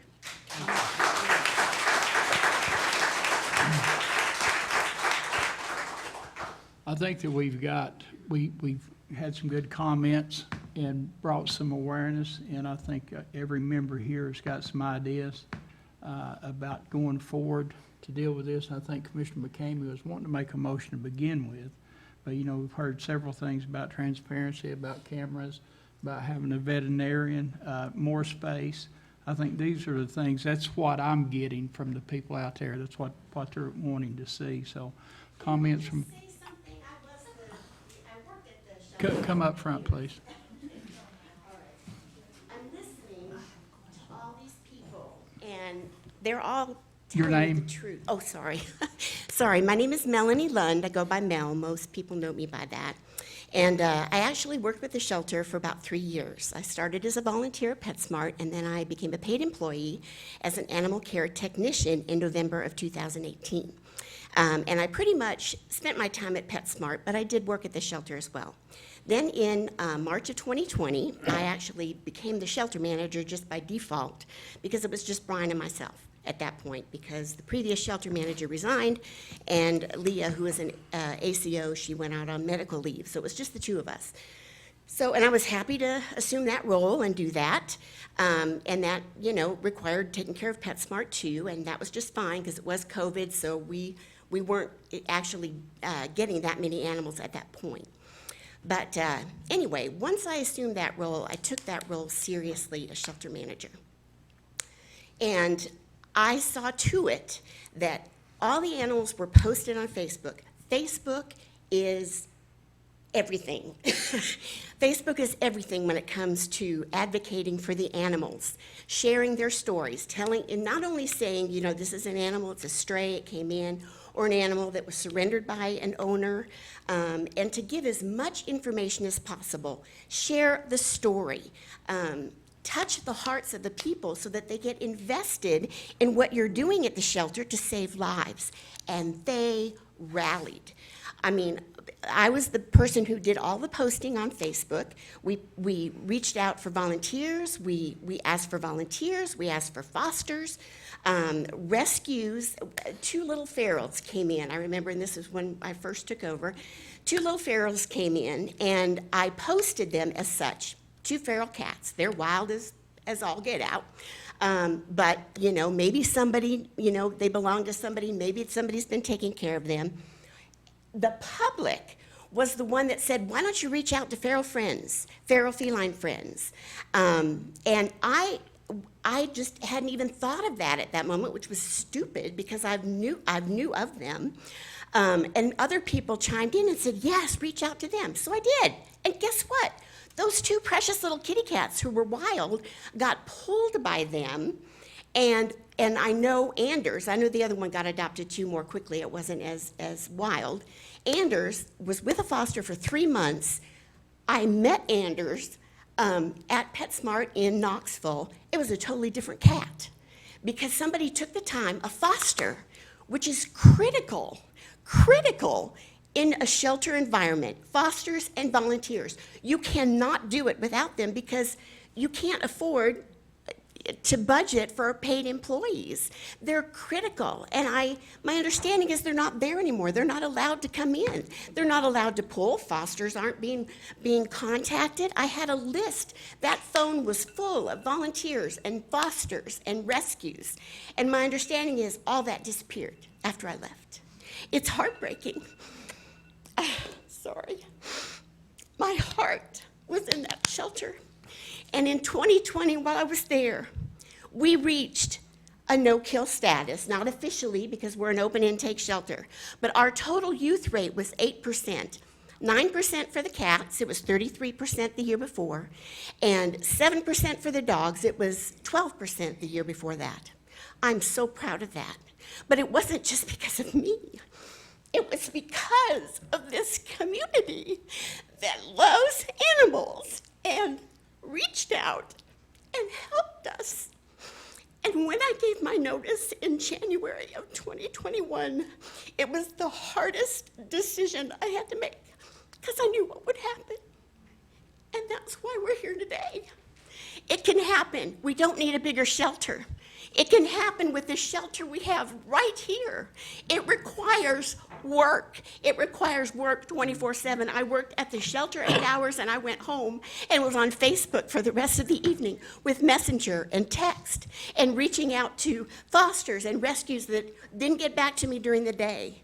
It requires work and passion and compassion. That's what it takes. We don't need a bigger shelter until we can get the practices and the procedures down at this one.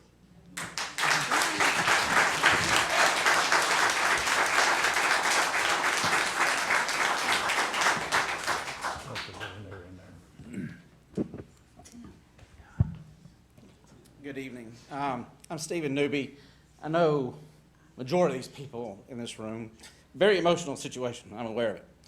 But I'm speaking on behalf because I own Clinton Animal Hospital and Norris Animal Hospital. Been doing this for 34 years.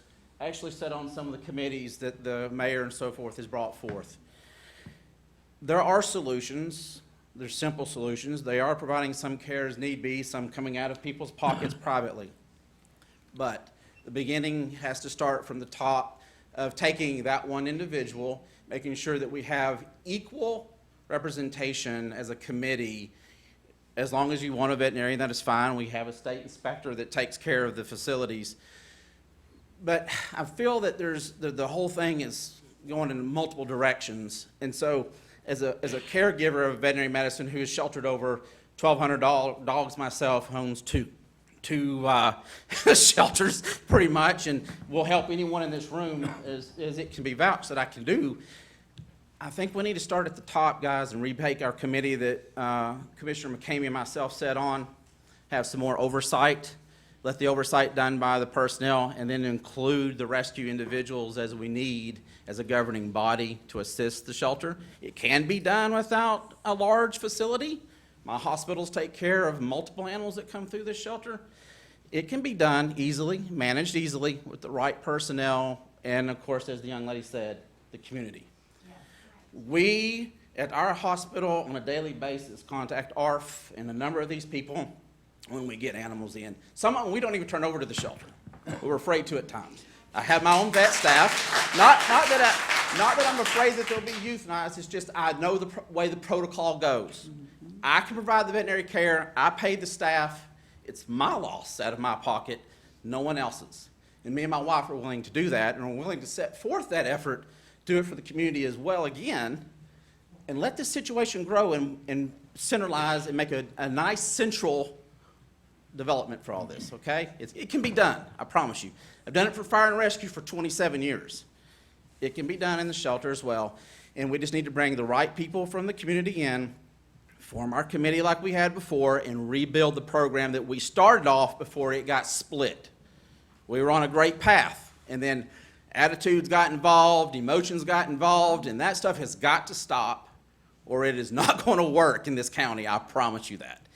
But Clinton Animal Hospital and Norris Animal Hospital are willing to give forth any amount of attention and effort that we need to do to make sure that this is taken care of in a fair and fashionable method. Okay? That's what I'm asking of the commission. Go back to building what we had before and let the concrete continue to pour.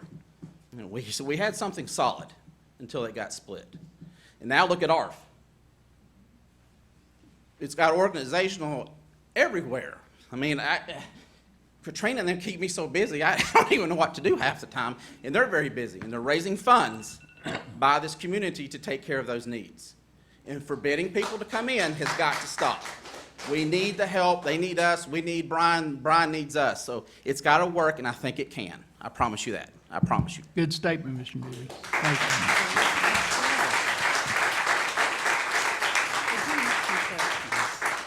Commissioner Scott. Thank you. I do have some questions. I wanted to ask Brian, what's the process from you getting a phone call saying there's an animal in my yard that doesn't belong to me, come and get it? The address, the information's taken, it's given to the animal control officer. He goes and picks that animal up, brings it into the shelter. We scan it, check for ID or a chip. If there is none, then it starts a 3-day hold. At the end of it's put on Facebook, obviously, so the public can see it. At the end of that 3 days, if there's been no claim, then we try to adopt, we try to place, we try to rescue, and ultimately, if none of this works out, we euthanize. You're flying through. Okay. You didn't get a claim for the animal. And the reason, if you didn't get a claim for the animal after the 3-day hold, Right. and the reason why I'm asking is, I've gone to PetSmart. I don't see those boxes full every time I go. And Right. you're saying that you've got 12 cages. We had 6 cats in there Friday. They were empty yesterday. We'll take cats back in there tomorrow. You're saying that at the animal shelter, you don't have enough room to hold all of these animals. They've got to be prepped before they go in PetSmart. They got to meet PetSmart's criteria. If I don't have them all spayed, all vaccinated, and a rabies shot in a 24-hour period in between, they can't go. So if it just hits that everybody adopts all out of PetSmart, I may be plumb full of cats, but none of them can legally go to PetSmart yet. I adopted one back in December when you said, when you said that you didn't have enough space then. Right. That animal didn't have the rabies shots. It wasn't completely all done the way you're saying, the way Did you you're. get it the from way- PetSmart? The way you're saying it's all done. Did you get it from PetSmart? I got it at PetSmart. Was it a kitten? Because they don't have a rabies shot if they're not old enough to get it. They get that. Planned Parenthood does that when they spay and neuter them, if they're old enough. If they're not over 3 months of age, they don't get a rabies shot. It was over 3 months. Well, they should have had a rabies shot. Okay, and you should have had a license at the time too. Right. You're right. You're right. You're right. But I'll tell you, But I'm so a human you're being and I saying- made a mistake. So First my- time in 20 years. Brian, First time in 20 years. Brian. Address the So chairman, what you're please. saying is that you have a list of procedures. Yes. That are followed. Yes. They weren't followed for him. I would have to look at the paperwork and see what all's going on there, Teresa, because we put cats in that My shelter point that being, are there's a supposed to lot, be there. there's more than just one animal. You've got all these people that are saying, if you've got an animal and it needs a home, call me. They're all saying I they're wish not it was that getting easy. calls, they're I'd be not getting tired tomorrow text and go home. messages, they're not getting emails. Okay. And it does start from the top. It starts at the top with the mayor and the animal shelter, and you're the director. Yes, I And am. it goes on from there. We do the best we can do.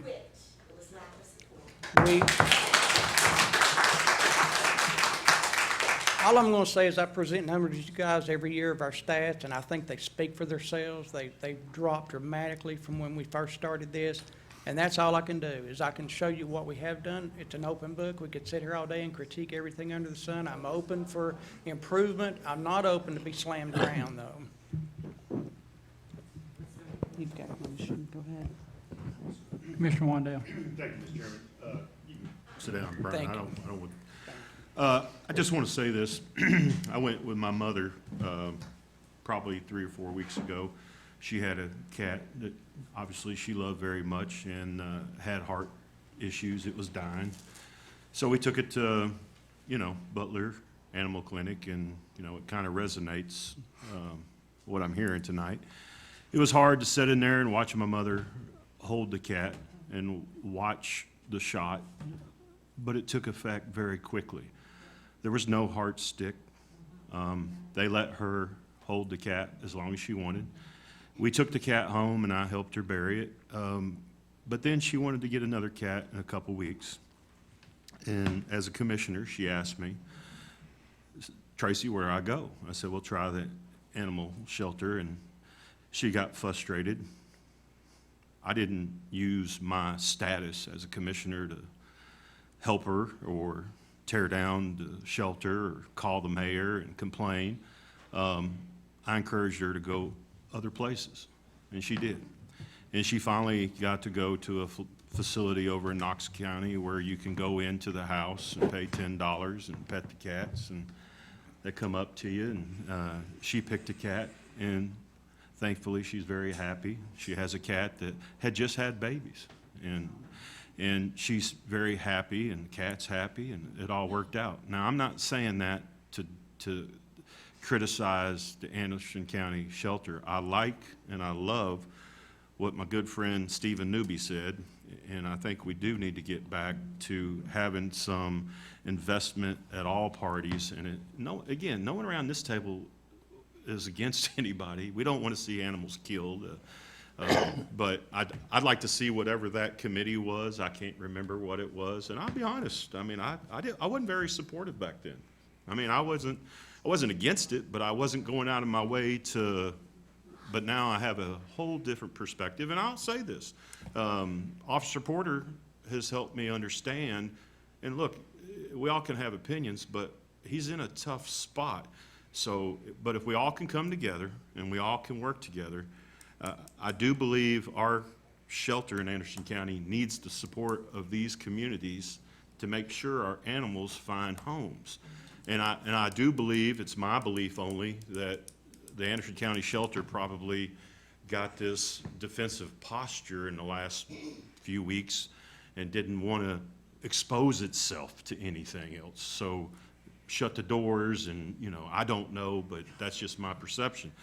We got to change that. We got to open everything up, and I'd like to see this committee reformed, and I'd like to participate in any way I can to help it go. And I, too, appreciate everybody coming and talking and expressing where you're at and how we can get better, and I'm looking forward to doing it. Thank you, Mr. Chairman. Can I give you phone numbers real quick before anybody? Yeah, just come right up to them. Sure. Thank you. I'd love to be on that committee as well if you have me. Thank you. It was the animal welfare, the Welfare Animal Task Force. Welfare Task Force. Stephen Newby was on it, Lauren Blasky was on it, Robin Blasky was on it, the mayor was on it, I was on it, and you're correct. There were things that happened that split the group, and it does need to get formed. You're right, Stephen. I don't want to take away from Robert's motion, but he's right. That's where it all started, where it began, and that's how ARF got involved, and that's how FORAS got involved, and SARG and so forth. They've all taken a step back because they weren't being included anymore. It's got to start out from ground zero again. You're right. Commissioner McCain? Yeah, I still feel like that we need a veterinary director. And Stephen, you should be considered. But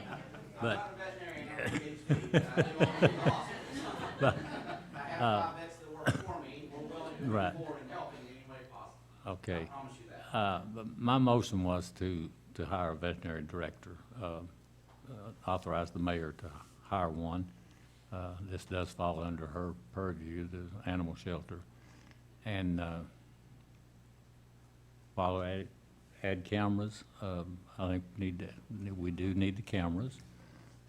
And that would help the veterinary director to see what's going on and kind of oversee, just like our medical director does for the ambulance service. And I'll make that in the form of a motion that we go ahead and authorize the mayor to contract with a veterinarian and add cameras at the animal shelter. And add the reconstitution of that, putting that committee back together. Well, I don't think the committee was ever dissolved. The committee still stands, and Lauren's on that committee, and we didn't dissolve the committee, we just haven't met. It kind of split. Yeah. But, Yeah, it kind of split. but I think the same members, we could call the mayor was the one that formed the committee, and I think that she could call that committee back together. And like Stephen said, we need to get our heads together and do what's right and not be going separate directions, But my motion was for the veterinarian director and cameras. Okay.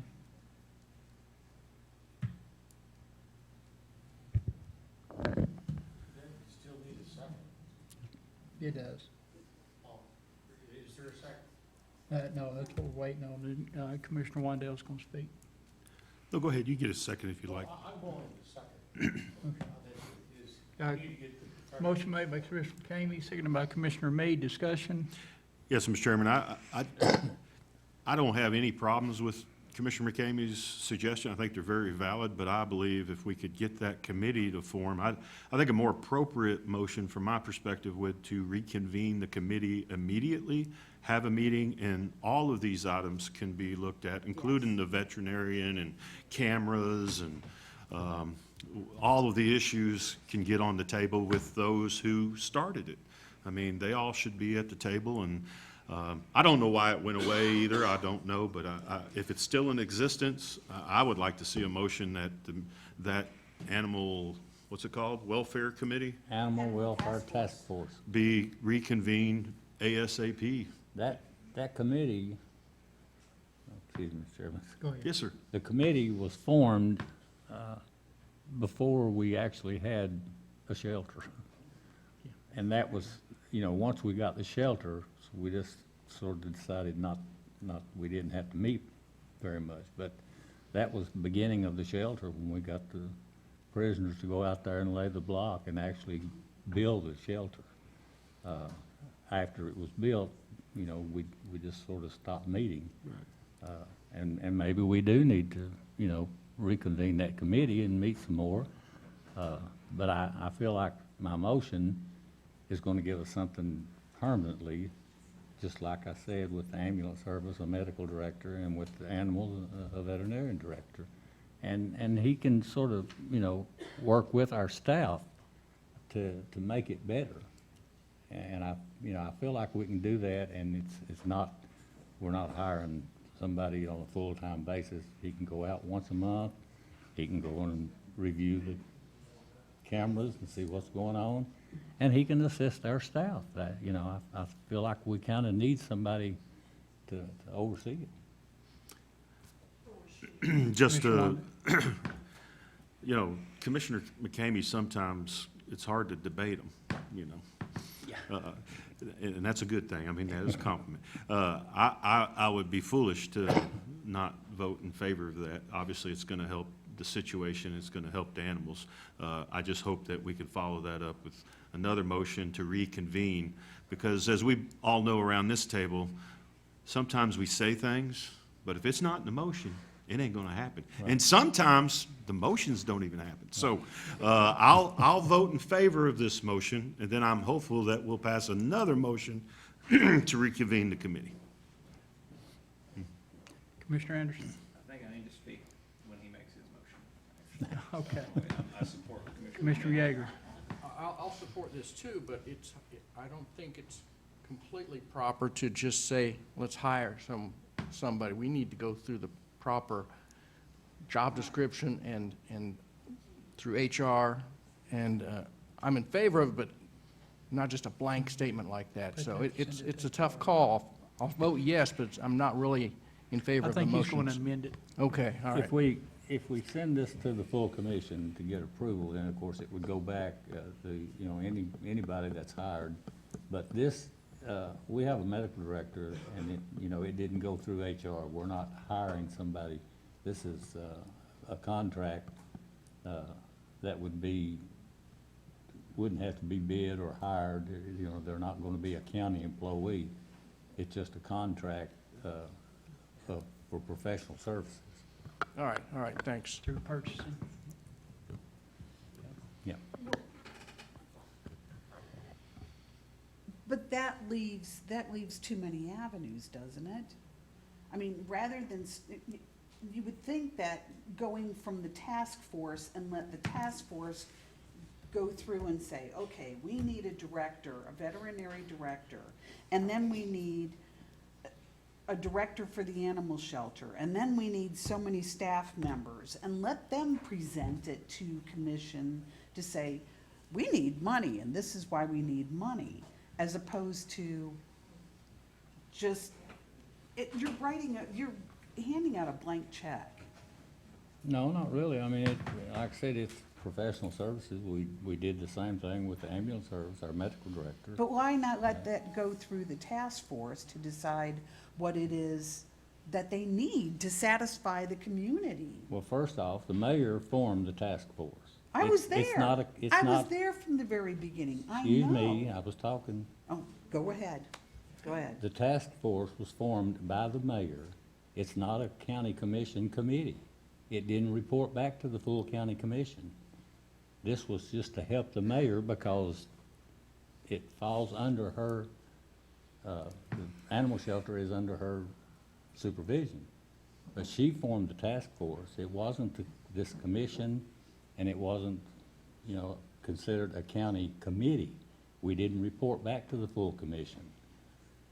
We just worked with the staff out there and the mayor and, come up with ideas, but we weren't a committee of the county commission. It was a task force, and that's why we had different people on it other than commissioners. But she can revive that committee if she so chooses. But I don't think that committee had any authority. We just sort of, the committee was to help her and the shelter. But it wasn't a county commission committee. Mayor. Well, I didn't know the mayor was here.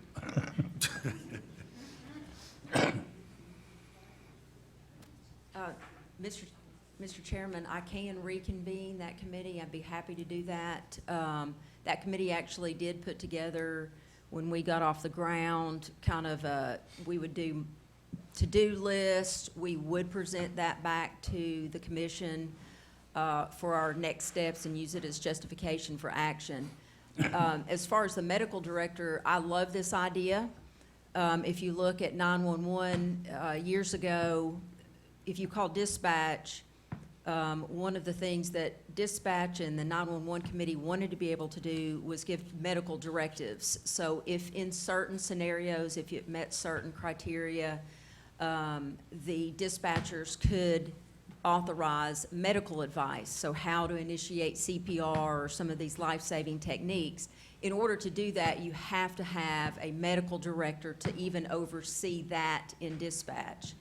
The same thing that Commissioner McCamey is talking about with EMS, in order for first responders to be able to perform life-saving measures in the community for the public, our first responder agencies have to be under EMS, which is under a contract with a medical director. So in the case of Anderson County, it's Southeast Emergency Physicians. We have a director, and then they are responsible for several things. A couple of those that would be relevant here would be your medical protocols and procedures, and then also just serving as oversight if there are issues or an issue arises with how we're treating patients or something within EMS. So I think both of these things are good.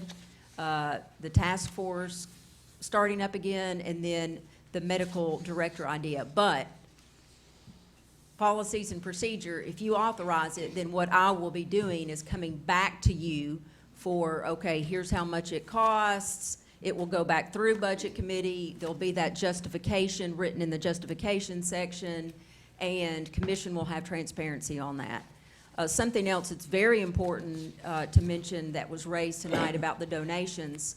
We are not authorized in the Animal Control Agency to spend a single dollar that county commission does not authorize.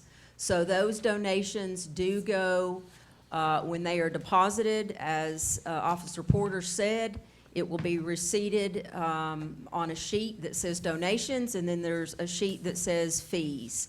And when those come in for a specific purpose, so for instance, we had an elderly lady who wanted her donations to go to elderly dogs. In that particular case, like offsetting a fee, we make sure it goes to that. But any expenditure, we can't tap into the donation fund. There is no way for anyone to tap into that unless it gets pulled out and presented to the budget committee in the form of a budget amendment with the associated justification. So just for full transparency, anyone that's donating, this commission has to authorize. It's only going in a code, and then it has to be appropriated by commission. So I do want folks to know that. So, with regards to a director, a veterinarian director, or someone of veterinarian level being over that, that would have to go through that task force. They're not gonna just write out a check and say, okay, go hire someone and have HR do a job description. It'll have to go through the task force first, correct? No, No? no, it's the mayor. It's her department. That's what I She- said. And she said, you said the task force. Through the task force, through the mayor. Which is the No. mayor's over. Yeah. But the mayor will actually bring, will contract and draw up what the medical director would be responsible for. So it's not up to us to decide that there needs to be a veterinarian director over anything. No, I mean, it can be up to us. We can, you can always vote no. But I intend to vote yes. I think it's needed. I think the mayor is very capable of, going through and finding somebody that would do the job. And that's up to the mayor to And decide. that's up And to the the task mayor. force to decide. It's not up to commission. No, it's not up, I mean, yeah, it's up to commission because she says she'll go through all the paperwork when Bring she it back, does. Yeah, it's bring up it to back to commission to budget. approve Bring it back to this budget motion. and And then she'll take care to of the it. full with- commission, and we would be the Task ones force. then, not the task force. Anything else from commission? Yeah, just one quick comment. I have in front of me here, right here, a spreadsheet that shows the funding and budgeting for this operation in Anderson County. I don't want people to get the idea that this has been completely ignored. The budget for the animal control program, okay, this does include buildings and other things that were done, okay, has gone from 2020 until 2022, the budget we're working on right now, has seen an increase of 40% in 2 years. So this has not been ignored. I'm not saying there's been enough that's happened. But I don't want you to go walk away thinking that this has been totally ignored by the commission either. The funding for that program has increased 40% in 2 years. I don't know about you, but I certainly haven't seen that in anything that pays me. Anything else before we vote? All in favor? Aye. Any opposed? Motion passes unanimous. Okay. We'll move on to new business. Is there any new business come before this committee? Any old business? Mayor Frank? Mayor.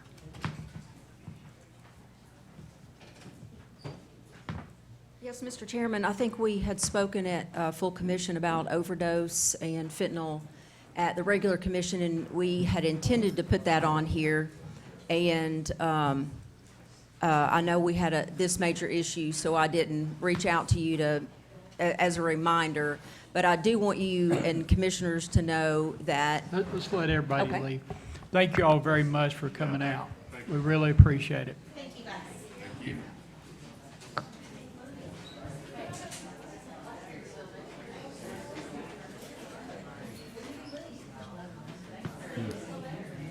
No, I think that's all. I think we're investigating. Talk to your mama today. We're talking about 45 minutes.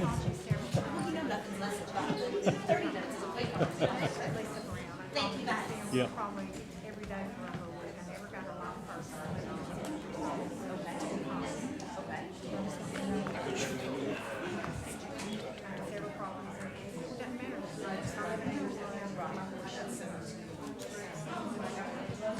Thank you.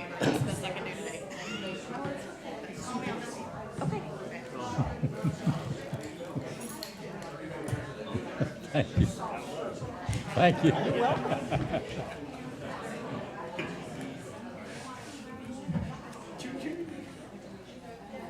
One.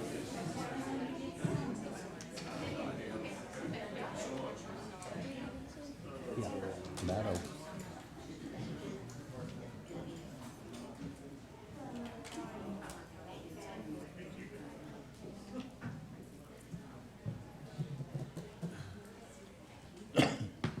I'm sorry, Mayor. I just want That's everybody at okay. home to be able to That was hear. a wise managerial decision. Let the noise clear out. Hold on. Yes. Yeah. Oh, and I just want to say how much I appreciate the Anderson County Sheriff to have all of his detail here tonight. Yes. Yes, we did have a member of the public say a county employee should die here tonight, so. On the overdose, I did want you to know that I reached out to Dr. Parrott, also Greg Deal, Kayla with ASAP, and they put together some posters for students before they leave for summer. So I'll distribute those to you. Kayla at ASAP put those together, working with their team. They did a great job, just kind of raising awareness that there is no room for error with this fentanyl. Naturally, a lot of young people will experiment, and they're trying to press forward with this message that with fentanyl,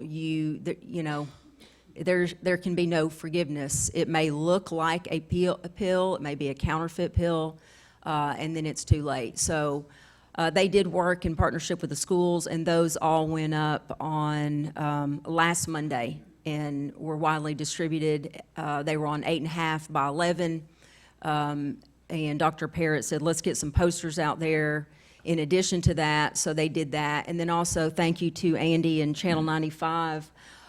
They have been doing some public service announcements as well on the fentanyl issue. So we'll continue to work on that and put together, Commissioner Wandell, as you said, I think ASAP is actually looking at doing some community meetings where they get some working folks together to say, what can we do to really amp this up with what's going on?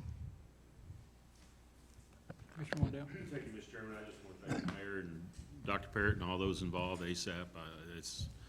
This is a message that has to get out there, and I think anything we can do to support it, I'd like to see that. You know, we just keep seeing more and more accidental deaths. As you said, it could be a Tylenol pill. I mean, yes. Kids just don't know, and so the more we can get a message out in the community, especially in our schools, and I appreciate it. Thank you. Absolutely. Last week, I'm a member of NACO, several subcommittees, and there was only 34 people got invited all across the United States to be on this call, and luckily I was one of them.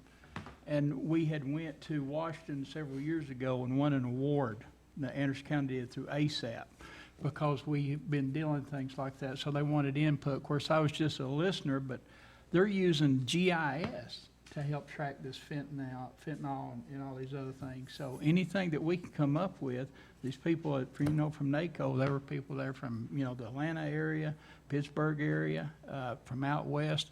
I mean, it covered the whole United States, but I mean, it's a severe problem everywhere, especially in rural communities more so. It is. Yep. Thank you. Thank you. Any other old business? I just want to do a quick update. Commissioner McCamey sent me a snapshot of the West Wolf Valley, I guess it is, Convenience Center, and looked like we're getting closer to being finalized there. And I just want to say thank you. Probably by end of the month, maybe. Within the next 2 weeks, for sure. I know the rain set it back and Yeah. stuff, so, but we're getting closer, and Contract was actually up Sunday, so, but they. does that mean we don't have to pay them? Well, they had asked for two additional weeks because of the rain. Okay.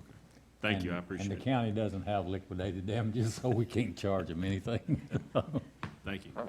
Hey, I just want to say thank you all very much for such a successful meeting. Everybody here did a terrific job.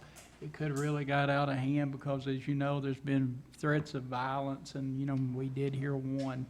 But everybody had input. Everybody did a great job. I'm really proud of y'all. You did a great job as well, Mr. Chairman. Hey, and all I did was just held the gavel. Y'all did the rest. Yes. Oh, yes, and the timekeeper, that's right. Where's that note at? 30 seconds? I was in daring to hold that 30-second sign out there. Anything else come before the committee? Motion to Motion to adjourn. adjourn. Thank you.